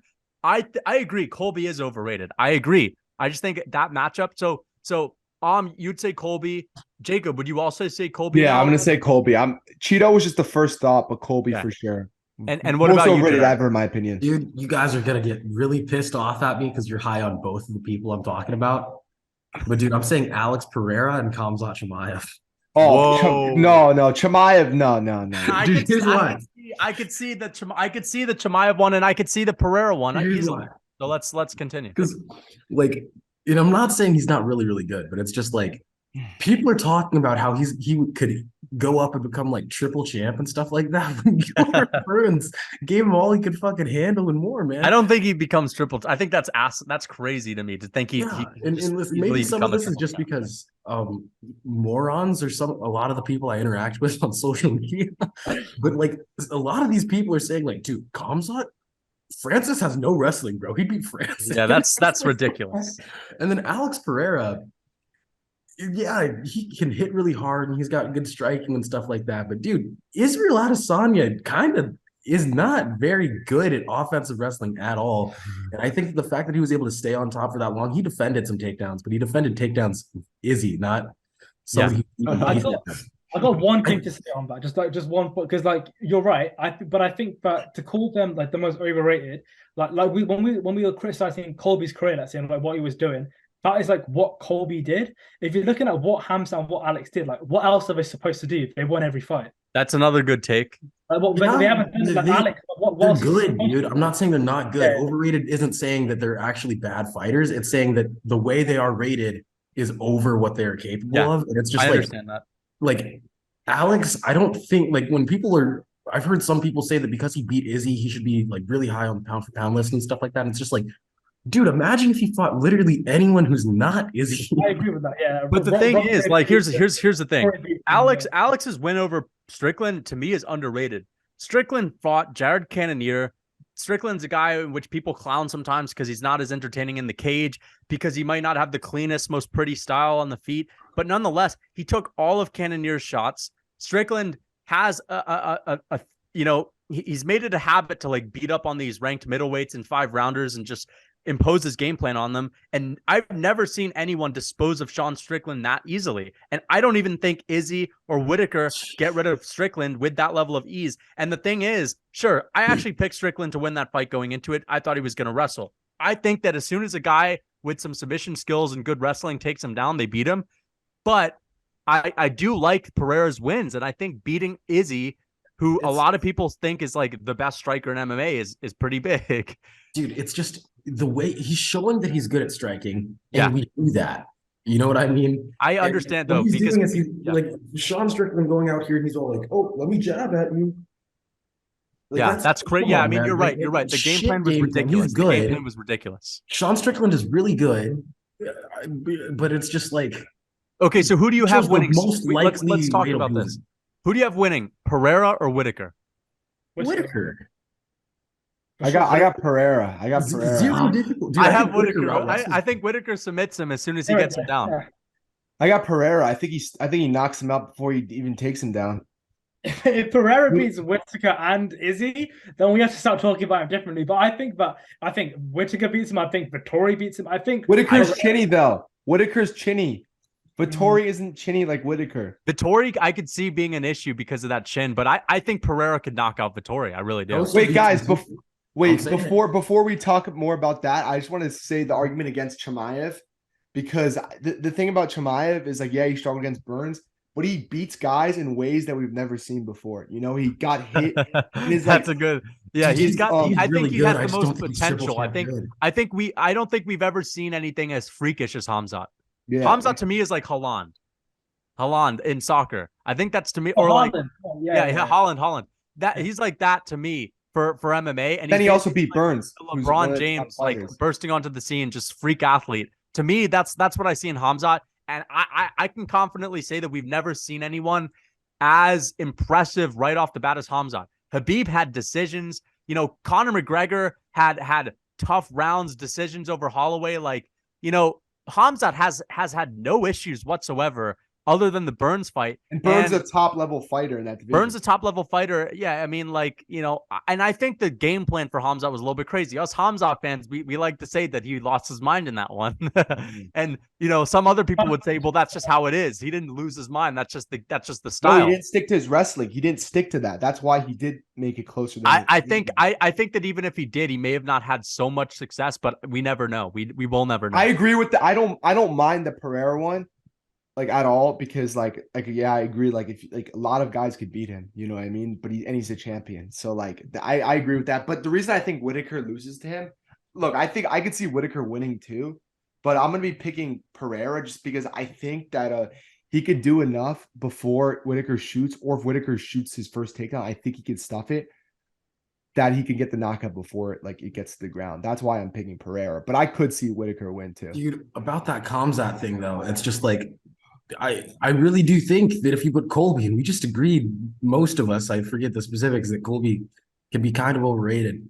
If he fought fucking Kevin Holland, he'd have a field day too. It's just like, Do you think you'd submit him in the first? I don't wait. Hold on, that's a good point. Do you think he submits him in one round without getting hit? It's without getting hit. Stylistically, dude, Khamzat does have some pretty good submissions, and I'm not saying he's bad, but it's just like people are seeing him like he's going to be the greatest of all time and stuff like that, because he's beating people that are well outside of. It's hard not to think high of him because he's doing things. But let me ask. But let's be honest. If it's just a thing that he has the submissions, like who can do that to guys? There's no one else. Usman ain't finishing anyone like that in the first round.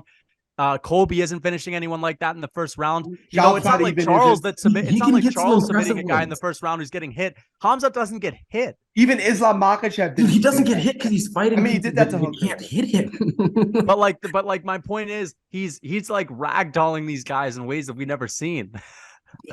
Dude, got hit once in his. I get that he has submissions, man, but it's just like if not only that, he's got wrestling. Yeah, but I feel like if he runs into a dude that has, like, every time he's going to run into one of these dudes at the top, you know those dudes don't have submissions with them, but just the way their styles match up, he's going to be in for a tough fight with all those guys.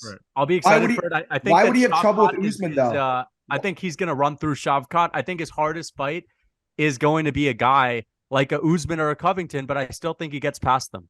Why is Covington hard, though? He's way stronger. I think Covington's a tougher fight for him than Kamaru. Wait. I have a question. Why are either of those guys hard? He's stronger than them. He's a better striker than them. Because the thing is, if we don't know what Hamzat looks like in a 5-rounder, and I can sit here and say we've never seen him. Knocked out too. True, but Hamzat also goes hard out the gate. And what happens if he starts to gas and he's standing in front of Covington? Sure, Covington's not going to finish him, but I could see Covington taking over. Here's the thing. I actually think Hamzat beats Covington even if it goes to 5 rounds. Yeah. I think he outworks him. I think Covington's style in a 5-rounder up against a strong wrestler with power is marching you down, but not overly aggressive, because, you know, the other guy is still a good wrestler. You can't just take them down, and they have power. So Covington isn't going to go in there with like a guy like Robbie and just bulldoze him and march forward with no regard with Hamzat. He didn't do that with Usman in the rematch. You know what I mean? He was still cautious and picked his shots. It's just that I think Hamzat's a longer guy than Usman. I think he might be a little bit better technically. And he's super hard to take down. He's a better striker than Usman too. I think he could knock Colby down in a couple rounds and then wins the third, maybe loses the last 2 if anything. Usman has some of the most basic striking I've ever seen. Like, the guy can hit a. I think he has some decent striking. I feel like people hate on his striking. He has power. That's all. He's got a great jab. He's got a really good front kick to the body. The only good guy, the only like really like potentially world-class guy that Khamzat has fought, his striking didn't look that amazing. Like Kamaru fought Gilbert Burns too. That's MMA math. Like, we can't go based but like, it's just how we don't have a big enough body of work to do more than that. Kamaru finished Burns and Hamzat couldn't, and Hamzat was landing good jabs on him too. But I think it runs deeper than that. But it's just like we haven't seen Khamzat dig deep, and I don't think he has the ability to. Like, I mean, he dig deep against Burns. I see that, but it's just like we haven't seen him look that dominant when he has to dig deep. You know what I mean? There's some people where they get some adversity early on, and then they take over later on into the fight. Like look at like Gilbert versus Kamaru. He gets knocked down early, then he takes over. But that's not, to me, that's not. Here's the thing. You're saying that Kamaru dig deep. Like, you know what happened after Kamaru got rocked? Burns got tripped and laid on his back for 3 minutes, getting his leg. Yeah, That Gilbert, that was sort of a shit decision. That was a shit decision. I mean, what the fuck was he thinking? He got his legs chewed up and allowed Kamaru to completely recover. Yeah, which is fair, man. But it's just like I seriously do believe that just because I really am just thinking that what Kamzat's going to be able to do against these guys at the top is physically early on, he's going to really be imposing himself. He's going to even get himself down to 75% cardio. Somebody like, dude, seriously, Bilal can be a tough fight. And I know you guys are going to think I'm a moron for that. I'm not saying Bilal wins. I'm just saying he's going to make him. He's going to make him. I think he knocks Bilal out in the first minute.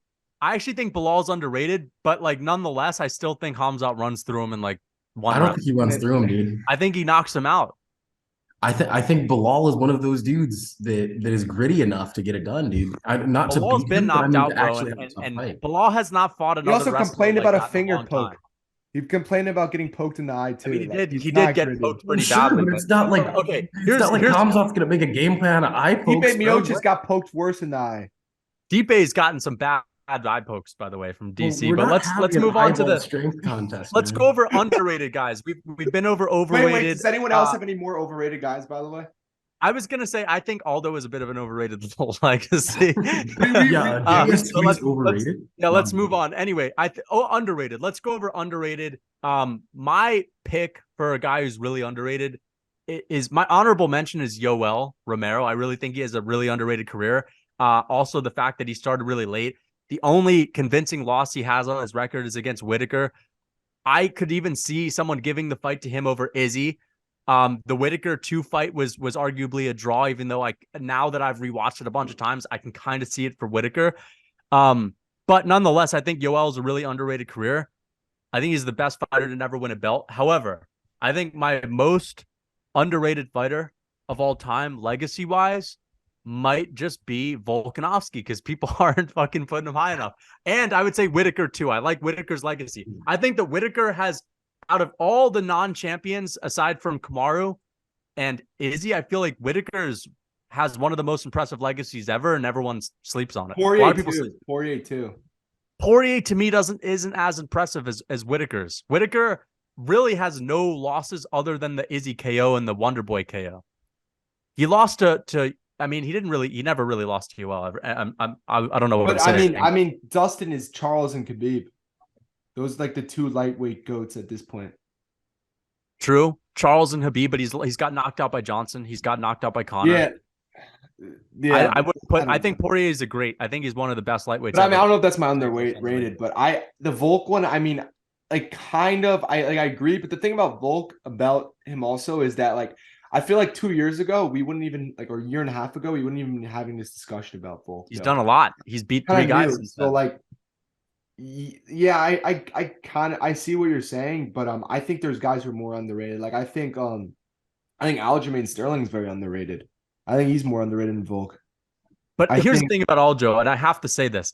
Yes, Aljo has amazing skills, but let's be real. And I'm gonna just say it. He fluked his way to a belt. Straight up, bro.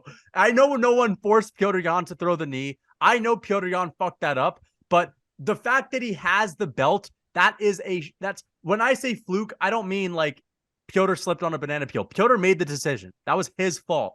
But the fact that he had the belt, to me, I can't look at that as a win for Aljamain. That's what I mean. Then he defended it. Other fight. TJ Dillashaw, that was a one-armed man. He defended against Yan. And he also beat Sandhagen. The only one he has is the Petr Yan rematch, which is a good one, but still. But he also smoked Sandhagen. True, but yeah, that's true. He did smoke Sandhagen, but that's not in a belt situation. So who do you think is the most underrated, Jared? Or what were you going to say about Aljamain? To me, it's like we're just talking about whether they're underrated or not. You don't need to say that he is as good as fucking, I don't know if I could swear, Volkanovski or something. You know what I'm saying? Yeah. But people are really trying to say like, dude, Aljo's not that good. Aljo is really bad, actually, and that's why. Come on. No, you're right. You're right, dude. And you guys may or may not. I think is gonna maybe like one of my picks, but most underrated. I'm going Ben Askren and Leon Edwards. Whoa. Okay. So you're gonna have to explain those, and then go after and give your most underrated. So explain the Ben Askren one first. Okay, so Ben Askren, if you look at it, he came out of retirement twice. Literally, he retired from Bellator, and that's the reason why he was able to go over to one, because he retired and he was freed from his contract because they thought he was done fighting. Then he goes over to one, retires again. He's in need of a hip replacement, goes up against Robbie Lawler, which is a pretty difficult fight if you're a retired past prime fighter. Jorge Masvidal. That knee, if any other result happened, I think that would have been a very difficult fight. Ooh. And then when we're talking about Damian Maia versus Ben Askren, we're literally talking about two guys that only know how to grapple, except one of them has submissions. That's like the hardest possible fight for Ben, like possible. And we can't undersell that. Like, there's some fighters that do really well that weren't as good in Bellator as what Ben Askren was, like Michael Chandler and stuff like that. Ben Askren was so much better in Bellator than Michael Chandler. I think he just was timed wrong, and I think he actually could have been a decent fighter at the UFC if they timed it different. And then Leon Edwards, because I'm talking for a bit, I'm going to wrap that one up. People don't actually revere Leon Edwards as like a legitimate threat to Kamaru again. People are just saying like, oh, he was 5 minutes away from losing, but they forget that every little intangible, you know what I'm saying, went in Kamaru Usman's favor, from the fact that he was a favorite, from the fact that now Kamaru's been knocked out for the first time, his knees, the fact that there's elevation, he's getting older. You know, if Leon had that chance and took it the first time and still won, even if there was a little bit of factors involved that didn't make it the most likely outcome, the next time around, I think there's going to be a million factors that make it even more likely. Yeah, I like it. All right, first off, on the Leon thing, I was having a discussion with a couple of guys at my university, and they will say basically Leon got lucky, and like this is the narrative what's been floating is why people think Usman's going to beat Leon again. And like the analogy I gave to them was this: if you revise really hard for an exam, for a specific question on an exam, and when that question comes up and you do well on it, did you get lucky? No, you didn't get lucky. You studied and you did well in your exam. Leon was practicing that one kick because he knew that was Usman's trait. And then it happened and he took advantage of it. He didn't get lucky. Like that was just like he played what the card was dealt. But in terms of like all-time underrated, I think obviously I'm going to be biased. Leon is definitely there. A couple of names I thought because I just couldn't decide. Tyron Woodley as well. Nobody really talks about him as like a 5-time UFC champion. He's a good take. 5-time UFC champ. You know, like, well, at least I've not heard people give Tyron the respect. I know he's had that like beef with Dana about being boring essentially, but he still had a great career. And then in terms of like right now, I think the most underrated guy there is definitely Arnold Allen. I know that we're talking all time, but we love Arnold Allen here. I love Arnold Allen. I've spoken to Arnold a bunch. Like he's a really, really nice guy. Somebody notice a pattern. UK guy. Yeah, I'm a little bit biased. I'm a little bit biased. But no, Arnold is one of those guys where he's one of those people where, similar to Leon before he had the belt, where you can't hold anything against their career because they seem to do everything right, but they're not getting shown any respect. And like before, Leon seems to do everything right. Like he fought who he needs to fight. He won. He beat who he needs to beat. Like yeah, he had the Usman loss, but nobody was respecting him. And like yeah, I feel the same kind of thing started to happen again with Arnold. Yeah, I like that, man. I think that for me, I have to throw Dominic Cruz in the mix just because there's a conversation that maybe it's TJ or maybe it's Henry Cejudo, who's the bantamweight GOAT. I don't think there's even a good conversation or a debate at this point. I think Dominic Cruz has done so much in that division, and all these other guys have done so little, and people just scoff over Dominic Cruz's wins in the WEC, and there's really no one else that's gone out at bantamweight and done anything that great. And the bantamweight division is tough. I also have to say the Askren one is a really good take, although I have to disagree on the Masvidal one. I think even if Masvidal misses that knee, I still think that Askren, with his submission defense, his ability to strike and sprawl on the feet with an old Ben Askren, I still think he would have at some point knocked him out. Just based on at bare minimum, I think it would have been a very good fight. I have actually two other people. I got Stipe Miocic and Tony Ferguson. People don't give Stipe enough credit, honestly. I got Tony Ferguson in his prime. Yeah, like I think like he. I'm not convinced with the Tony one as being the most because I feel like I think nowadays people agree that Tony probably would have got his ass whooped by Khabib. Oh, but like yeah, I think he would have beat Conor though.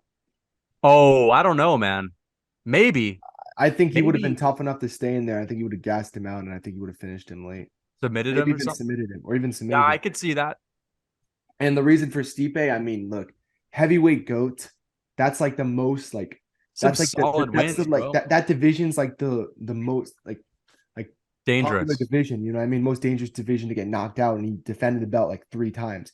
He avenged his loss against DC twice I and gotta beat say, Francis Ngannou, and DC is considered top 10 all time too. So yeah, like I think Stipe is very underrated. I have And to say, his only bad loss was against Francis recently when yeah, he was very old. So yeah. I think And Stipe. I also have to say, you mentioned that everything was going against Leon, and that's even a better reason as to why people should pick him in this one. Think about the Francis and Stipe first fight. How much press and hype was around Francis Ngannou's punching power? You had Dana White at the press conference, like kissing his ass, comparing him to a Ford Escort.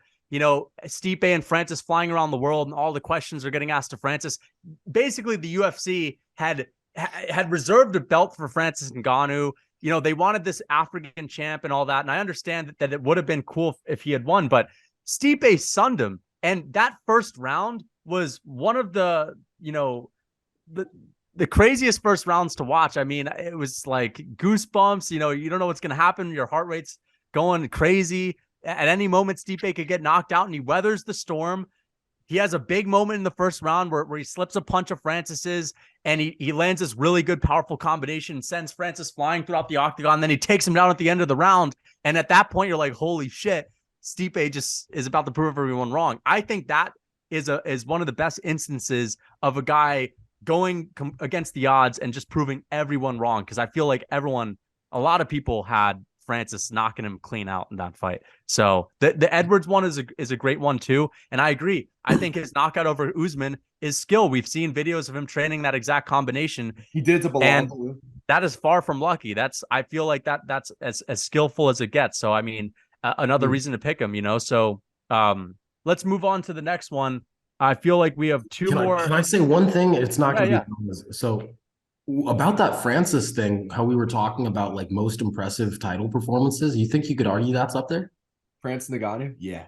Yeah, beating. I think both Stipe's win Stipe over beating Francis Francis and Francis beating Stipe. I don't know about Francis beating Stipe though. Yeah, but I think so because he fully He's a just heavyweight GOAT. yeah, and he also wrestled. No, okay, I take that back. Took him down and it's everything. weird. I'm hypocritical because in the past I've said I can't believe people are writing Stipe off. He just beat DC twice. He looked really clean against DC, and then he just got knocked clean out. Anyone can get knocked out by Francis Ngannou. So I agree with that. I think that's a good take. All right. All right. So the next before yeah. just for late, do you guys also want to do who's the best chin in the UFC?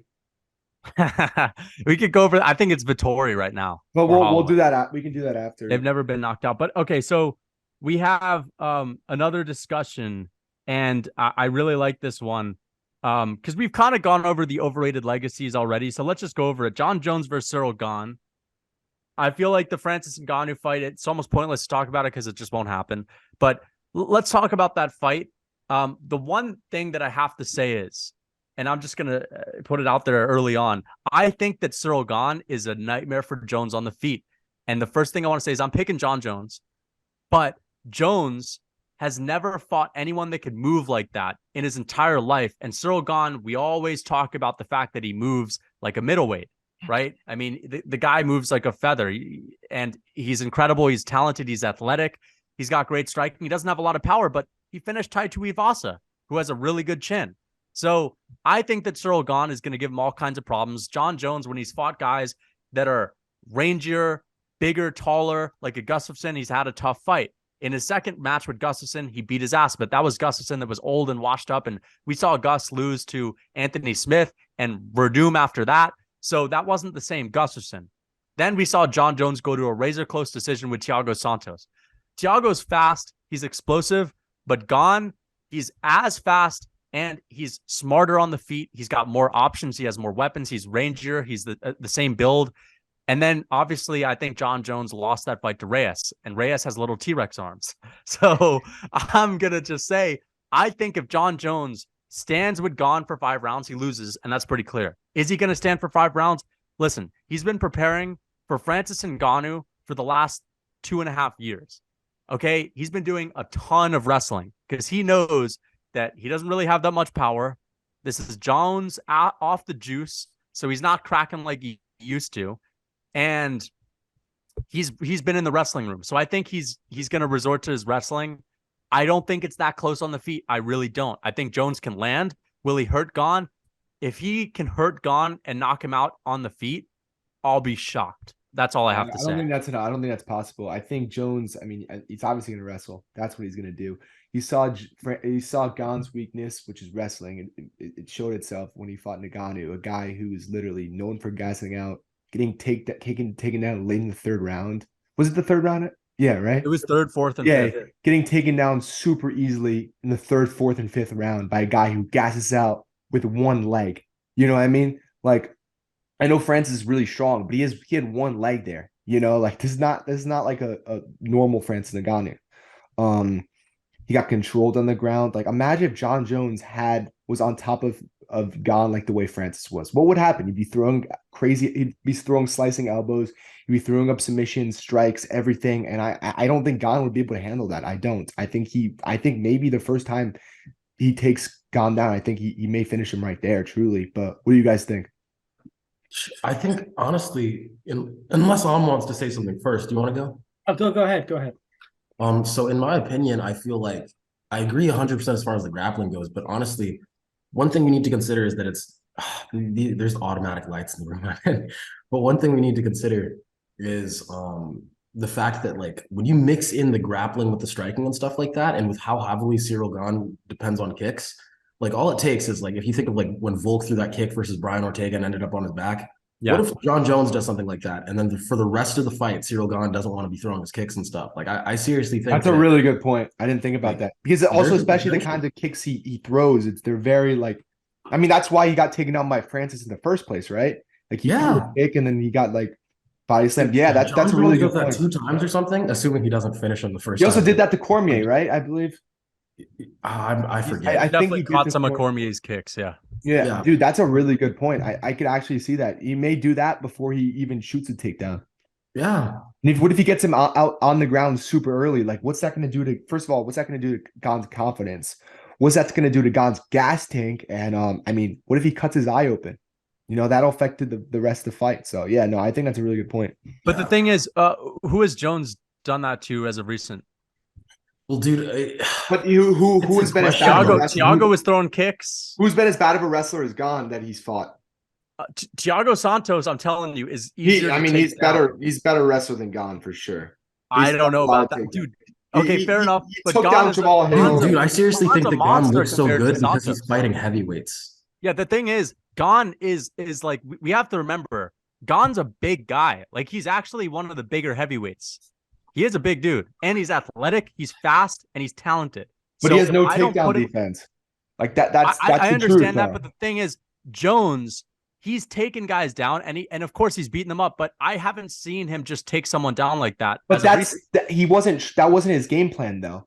Like, you think John Jones's game plan in this fight is gonna be like, oh, I'm gonna go strike with Ciryl Gane, arguably the best striker in the UFC. There's no way. You know, I think in the other fights, I think he knew that he could probably strike. I actually kind of hope it is, because I want Gane to win. But take the floor. What do you think of this one? What do you think of our points, and who do you have winning and why? I think you guys have like summed it up really well. I mean, I have Jones winning. I mean, as much as I like Ciryl Gane objectively as a person more, like, personally, but I think this is going to be a John Jones win. I just don't understand how.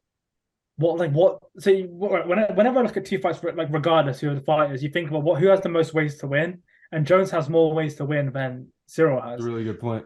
Yeah, he's more technical on the feet. Although it's close, I would slightly edge it. Although even if you give it to Ciryl, let's give it to Ciryl. On the floor, on the ground, it's John Jones every single day in terms of wrestling, jiu-jitsu, submission threat. Like, there is just more ways for John Jones to win than there is for Ciryl to win, and it's kind of what makes me, like, I don't know, when you think about the upset about the Francis situation, because Francis, to me, is the only real threat to, well, I say there's somebody else I think is a threat to John Jones, but because MMA math doesn't work, right? So I think that Francis had like a puncher's chance against Jones just because of his freak power, and that was I agree. But that's an excitement factor, right? And he's hard to take down because he's so massive. And he's got a great chin. Yeah, so I mean I don't see a way for Cyril to win, because I don't, if it's going to be a standing match and a point match, that can never happen, because Jones would just take him down. If you can see the direction of the fight isn't a scrap, there is a knockout potential, and it's more of a decision game, it just will go to the ground, because why wouldn't you? It's an easy way Or to. it'll go to the clinch, which Jones will land some knees, some elbows, and stuff like that. I have an actual wait. I mean, did you have any more to your point? No, that's pretty much it. I mean, the only thing I'd say is I think that in terms of the heavyweight landscape, we said this before, their complexity in terms of pound for pound skill is limited. They have incredible power, and they have, some of them have a bit more unique striking. But Tai Tuivasa, what's he, like fourth rank, fifth? I don't know where he's ranked right now. But like, for example, him being a top five rank, or Derek Lewis type guys, like they're very one dimensional fighters. Yeah. Like they're very, very one-dimensional, and John Jones is kind of the only guy other than Tom Aspinall who has proven that he has more ways to win other than just striking and swinging. You know what I mean? So wait, guys, just to play devil advocate, I think Jones wins for sure. But the thing about Ciryl Gane, how do you beat Ciryl Gane? You make it messy. How do you beat John Jones? You make it messy. Neither of these guys are like messy fighters usually. They're clean, like technique, like clean striking, stuff like that. And that goes into Ciryl Gane's favor, you know? No, there is one thing I have to say though. First off, there's two things. One, I don't see anyone talking about the age or the years off for John Jones, or the athleticism or the added weight. Like, that's a big thing for me. John Jones has never fought at this weight. He is a big light heavyweight, but he's not a natural heavyweight. He's just simply not a natural heavyweight. That's how it is. His brothers, his whole life, were bigger than him. They went to the NFL. Jones was always the runt of the litter as far as being big, thick, and all that. John Jones is a freak athlete. He is. But he's older. He's 35, and he has a lot of wear and tear. He started his UFC career at a very young age, and he's been fighting at a high level for a long time. And his performances have been getting a little bit worse. I actually think the Anthony Smith performance is underrated, but his last two were a little bit mediocre. I think he has a newfound fire because he's been training really hard. So I think he's probably training harder than he's trained in a while, especially for a guy like Francis and Ciryl. I think Francis is a much harder fight, but I also have to say, we've seen guys like Islam Makhachev take guys to decisions, like finish guys that aren't so impressive to finish on the feet. Like, you could say Tai Tuivasa is not that skilled and all. And you could also say that Islam finishing Bobby Green ain't that impressive. And Islam took Thiago to a decision. I think that if anyone has the talent or the athleticism and the ability on the feet, the creativity to find some kind of opening on an older, stiffer, heavier John Jones and knock him out, it's Ciryl. But I am playing devil's advocate too. I'm just saying there is a way for Ciryl to put Jones out, to finish him on the feet. And there's also a path in which, if he can stuff takedowns, which if Jones doesn't really shoot a lot, and if Jones gasses early because he could be too heavy and he's never fought with this weight, I could see a path to victory. That being said, I think it'd be a little bit silly to not lean towards John Jones, given that he's training to wrestle against Francis. He's been doing a lot of wrestling. He's a great wrestler, and he's so dangerous on the feet, and Ciryl's been taken down, and that's a little bit of a weakness for him. So I see John Jones finishing him on the feet. I want Ciryl to win. I really want Ciryl to take out Jones. I'd love to see it. I don't at all. I know you like the greatness, and you want. I want to see greatness. You know, if Jones wins at heavyweight, like, he's without a doubt the greatest of all time. And just to witness that would be like magical. It's something we'd remember for years to come. You know what I mean? Like, if Jones loses, gets knocked out, he may go down on that below in that all-time list, because people may be like, oh, it was just let me ask you, and stuff like that. Would be cooler, and this is just my thing. I think it'd be cool to see, you know how the UFC posts like the immediate aftermath of the finish or the fight on the UFC page when it's all said and done. If there's a finish, they'll post the fighter doing this, getting off of their opponent, and the crowd's going wild. How sick would it be if there was a video of Ciryl Gane doing that and John Jones is lying on the floor? Like, that'd be so crazy. And also, I feel like the version of John Jones video that's going to be, it's John Jones getting off of Ciryl Gane after tapping him and Gane popping up like, oh, you know, it's not as sick. But what if he does like a standing guillotine like he did against what's his name? That ain't gonna happen against It's not gonna happen. That was a sick moment, but that's prime Jones. I also think Jones isn't in his prime anymore. I don't think he's doing that to Gane. I think we're also missing a couple factors. Mentally, Jones is way ahead than Gane. You know, he's got the will to win. He figures out ways to win no matter what. Also, the IQ we're forgetting about with Jones. Another thing that we're forgetting about is that Jones isn't going to need to come in super big for a guy like Ciryl Gane, like he would have against Francis. Like Ciryl Gane, like, yeah, he's a big heavyweight, but he's not Francis Ngannou. I think Jones can come in at like 237, maybe 240. And what is Gane's weight? 247? Like that's not a big difference. Around there, yeah. That's a 10-pound difference. Do you really think Gane cuts much weight? I don't think so. I don't think he cuts any weight. Yeah, so it's not a big difference size-wise. Jones doesn't need to be massive, so I don't think he's going to gas out. Like, what? I have a question. What do you think Jones weighed when he was a light heavyweight? Probably 230, right? No, maybe like 220. No, he's just such a tall dude. I think he's at least 230. But then he said it was 215. No, not Jones is 230 in the cage. Why would he need so much time to bulk up? I don't buy that. No, but like because I think he's going to fight Francis Ngannou because that's why. Because he was going to fight. I think he wants to be at a shape where when he's in the best shape of his life, he's still going to be a big guy. Also, he's going to fight Francis Ngannou, who's literally like 270 and 280. Fair enough. That's why, to me, Francis is such a tougher fight for Jones, just based on the fact that he's much harder to take down and he has the freak factor of knocking someone out. But would you guys agree? And I understand, Jared, that you mentioned that the takedown threat opens up Jones's striking and could take away Gane's confidence. So one thing that you were pointing out earlier about Ciryl Gane is you think that the chance that he has to win is via knockout, and I have some disagreements. I think it's decision, actually. Okay. I think the biggest chance is decision, but I'm just saying there's a chance, and I feel like people aren't really thinking about that at all. So the only thing about the knockout thing, because I do agree, and I will say something about that, and I'll keep it really short. By knockout, you need to consider Jon Jones. I don't think he's ever been dropped. I don't think he's ever been really badly rocked or anything. And he took time off to refresh his chin. He is getting older. He is getting older, but I do think that it's pretty unlikely that he gets knocked out, historically speaking. But, so how would you see it happening if it did come? I could see Gane like landing a crazy I definitely think decision. A punch or a flying knee or something like that and rocking him and just following up shots against the fence. So decision, and the reason why I think decision is because if he did struggle to take him down, I don't think that's the case, but it's a possibility considering he struggled to take down Thiago and Dominic Reyes. I don't think that was his game plan. I do think he I agree. Just take him down. But if there is a chance that he can't take down Ciryl Gane, who is bigger than anyone else he's fought before, one thing that was saying was that he believes that Jon Jones is more technical than Ciryl Gane. I think that he's more strategic, like over the course of an entire fight, but just in terms of like almost like sparring within a fight, like I'm going to set up this landing a shot. I think Ciryl Gane does way better things in those exchanges and stuff like that. Jon Jones was getting outboxed by Daniel Cormier. I seriously think Ciryl Gane would outstrike him round by round if it stayed on the feet pretty I completely agree. Ciryl Gane has one of the best jabs I've ever seen in the upper weight classes, and he's got really good boxing. It's improved a lot. In the beginning of his career, he was all about the kicks. Like he's incorporated boxing big time. Of course, he didn't really show it against Ngannou. It was all kicks against Ngannou, but he jabbed what's his name? Tai Tuivasa and knocked him clean out. He knocked his ass out. Like that's impressive. He's the first guy. Of course, JDS did it, but it was a different kind of knockout. And Gane took him off his feet and just. I think that Gane has a chance. I really do. I think that you guys also. Oh, wait, you're good, Lucas. Yeah, no, I was just gonna say. I think it's like for me, it's like 75 Jones, 25 Gane.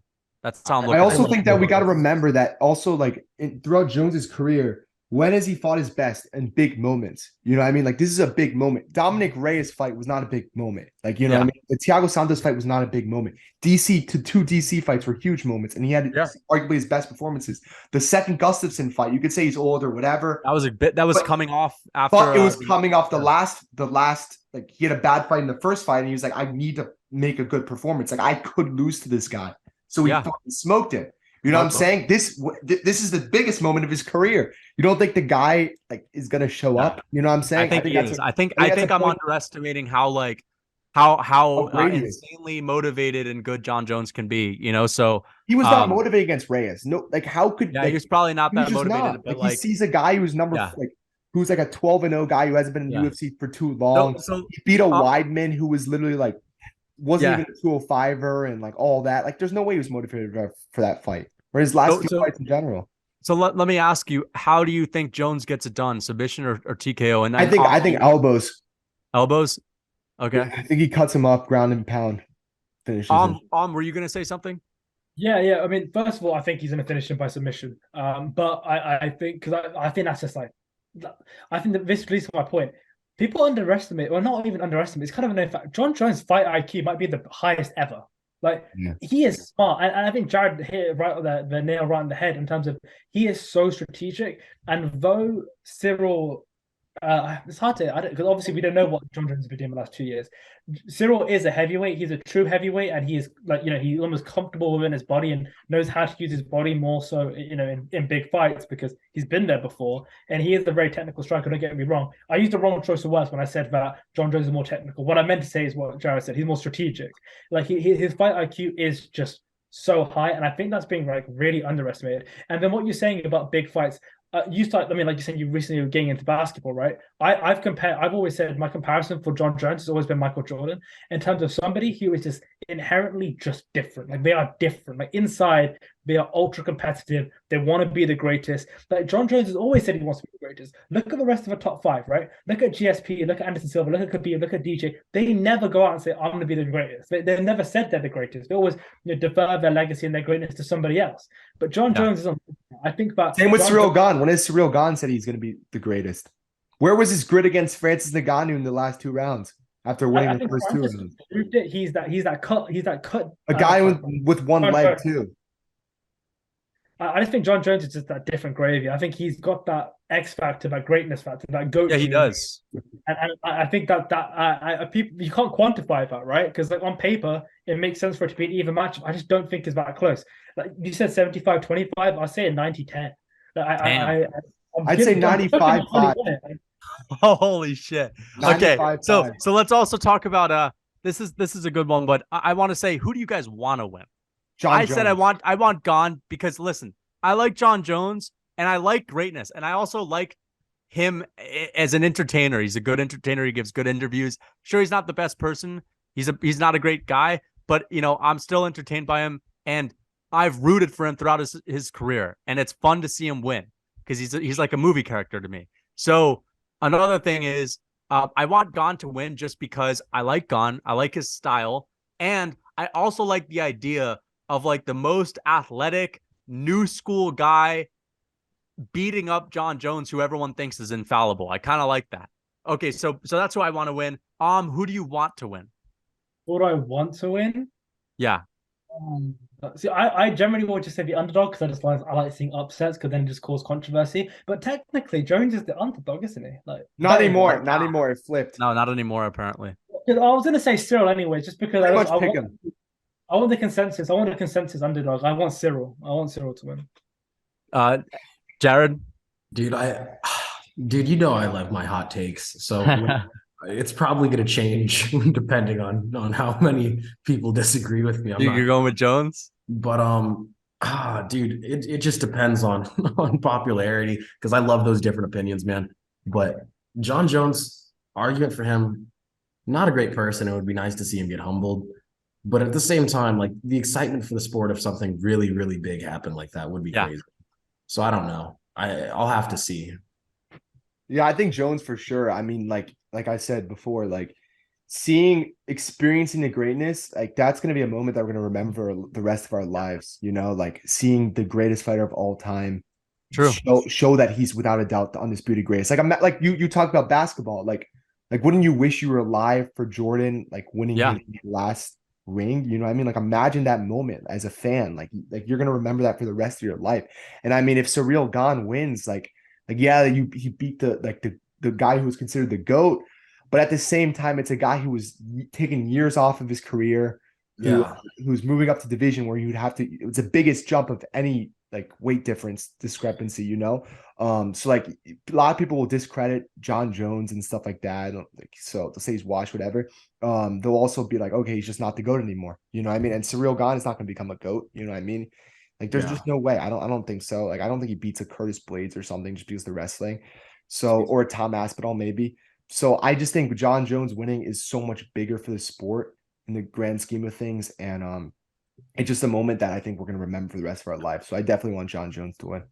Jacob, I think that's a great point. And I think also like if you consider it, I don't think that seeing John Jones lose to Surreal, I don't see how much bigger that's going to be than seeing Anderson Silva lose to Chris Weidman or something like that. You know what I mean? Which was huge. Don't get me wrong. That was huge. But I think that if you see John Jones go up and win at heavyweight after people thought that he was pretty much retired and stuff like that, I think that could actually be like some of the biggest things in the sport history. And I think would be the if he does biggest it thing. impressively. That could be like really, really huge, man. Yeah, I just think that for sure. I mean, I'd be upset if Gane won, honestly. I'd be upset. I know Jones isn't the best person, but like just in terms of a talent, like a personality, like with entertainment and stuff, like he has it. So I don't think Gane is any sort of entertainment. Like he doesn't hype up fights at all. He had a fight against Francis Ngannou. They used to be training partners. Like that could have been the biggest heavyweight fight ever. But they did no lead up whatsoever. So how is it going to be different if he beats John Jones? It's not. He's going to fight Stipe. You think they're going to trash talk each other? There's no way. John Jones, Stipe, that build up would be sick. I don't think Stipe and Jones trash talk either. I feel but like still the entertainment of it though, sure, I could understand that. I like honestly, I really don't even care to see Stipe fight again, but he's gonna fight though. He's fighting. I'm sure he wants to fight the winner of this, and definitely would like to fight Jones if Jones wins. I think that honestly, man, I like John Jones. And again, seeing him win, and you're right, no other fighter has really said, like, I'm going to be the greatest. We see John Jones posting comparisons to Khabib with a shrugging emoji saying, look at this. Like, I can't believe people think that this fucker is better than me. I've never seen, like, Khabib say, no, I'm going to stick around and dominate so that no one can ever say that they're better than me. John Jones has, like, a legacy that it's possible to never surpass. I mean, if he wins this fight and then a couple other more, no one will ever pass that. Or beats him and then Stipe, like of course not. I mean, let's be honest. Like if he beats Stipe, that's another great. A Cyril Gane win is a great win, and I think that Jones winning would be awesome.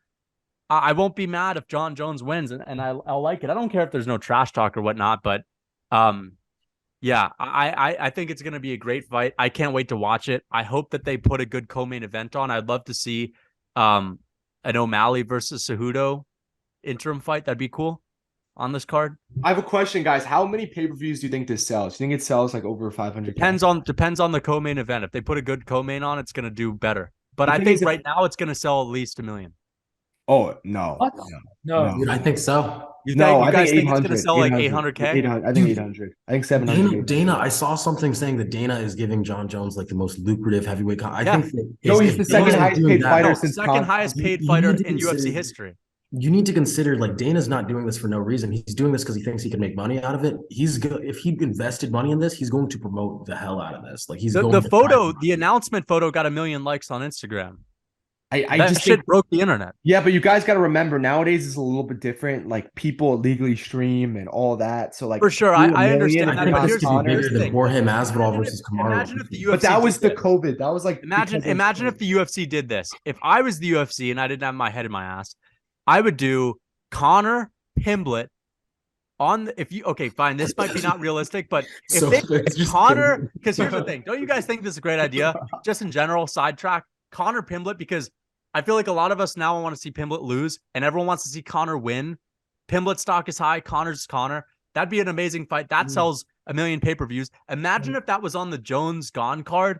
But that would sell 2 million. It can't be though, because Conor has to do 6 months of USADA.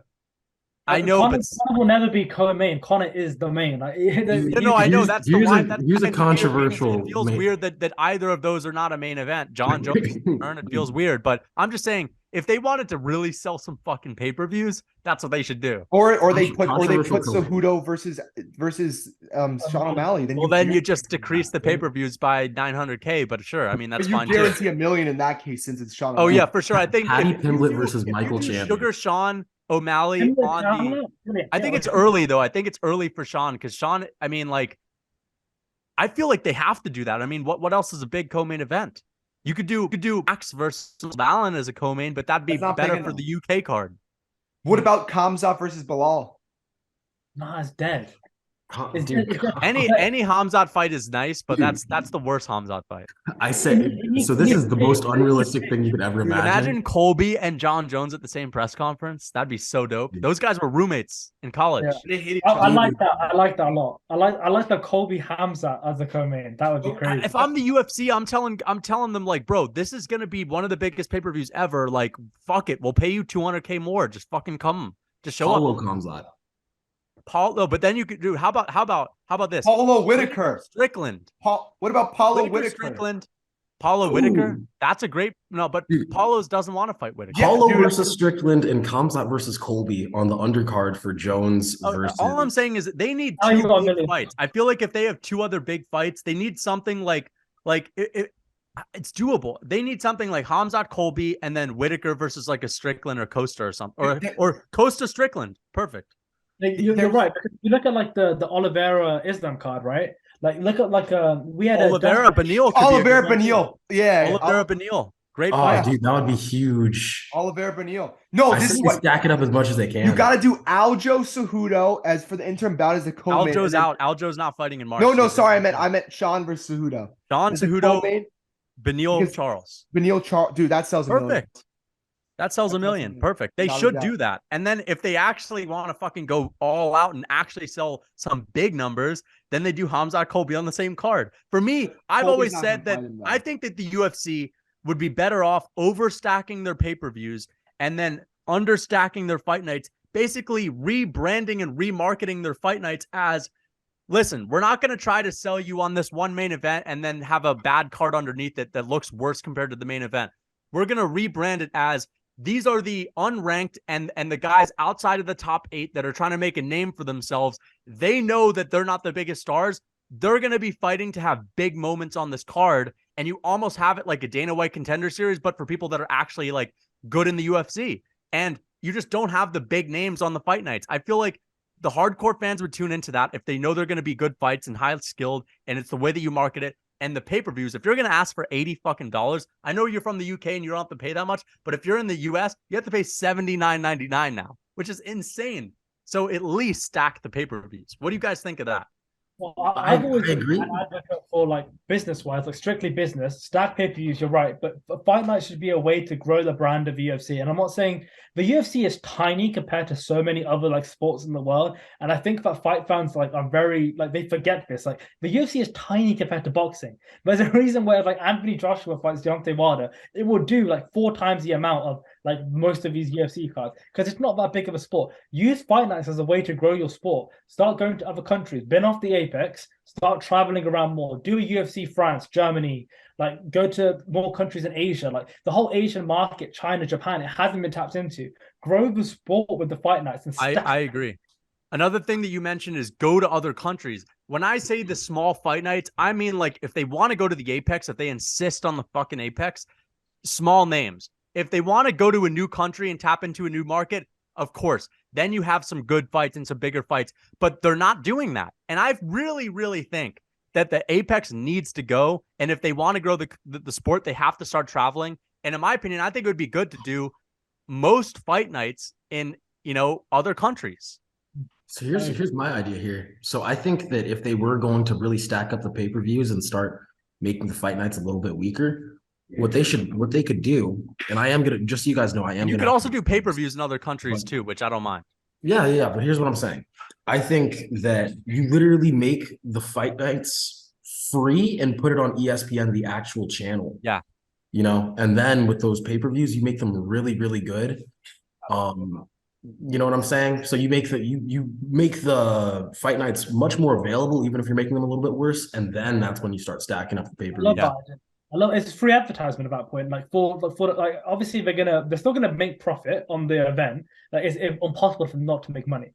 But it's great free advertisement. You're right. If you make it free, it's all about getting all those eyes because then you can funnel it into a pay-per-view, right? And then you can almost, I'm not saying $80 that's ridiculous. Like that's insane. But like that's ridiculous amount of money. But, I can't even fathom that right now. But like you need to justify that with something, right? And if you're gonna give me what's the one coming up now? Like there's versus 283. Glover, Jamal. That's such a trash card for a pay-per-view. That's daylight robbery, making someone pay 80. No, that's a joke. I agree. And again, I think it's good if they're gonna have any fight nights that are in the Apex, like just tell us what it is. Like, don't give us a Lewis versus Spivak and be like, guys, it's a regular fight night. Like, we know it's kind of a trash fight night. At least market it differently. And so that, maybe give the fighters a pep talk like the guy at 1FC does. He gives the fighters a pep talk before they go out. He says, guys, the big moment. I need you to go for finishes. 50K bonus for a finish. Like, come on, get after it.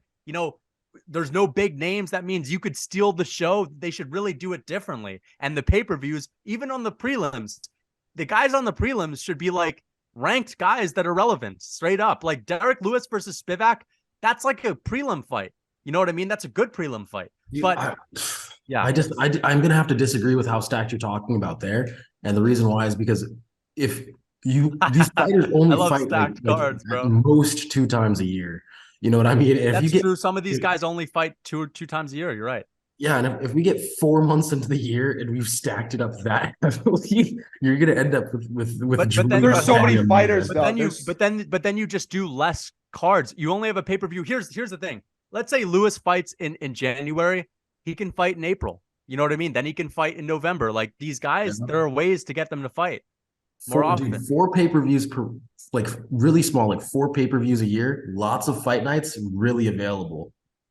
That could be okay. I mean, I just think that, listen, I feel like if you're going to make people pay for the pay-per-view, I think like a moment like John Jones coming back to heavyweight, people won't. It's a once in a lifetime thing. So for that card, why not just see what happens if you give us the most stacked card ever? Yeah. Why not just see what happens? Because I feel like, listen, these guys are going to fight throughout the year anyway.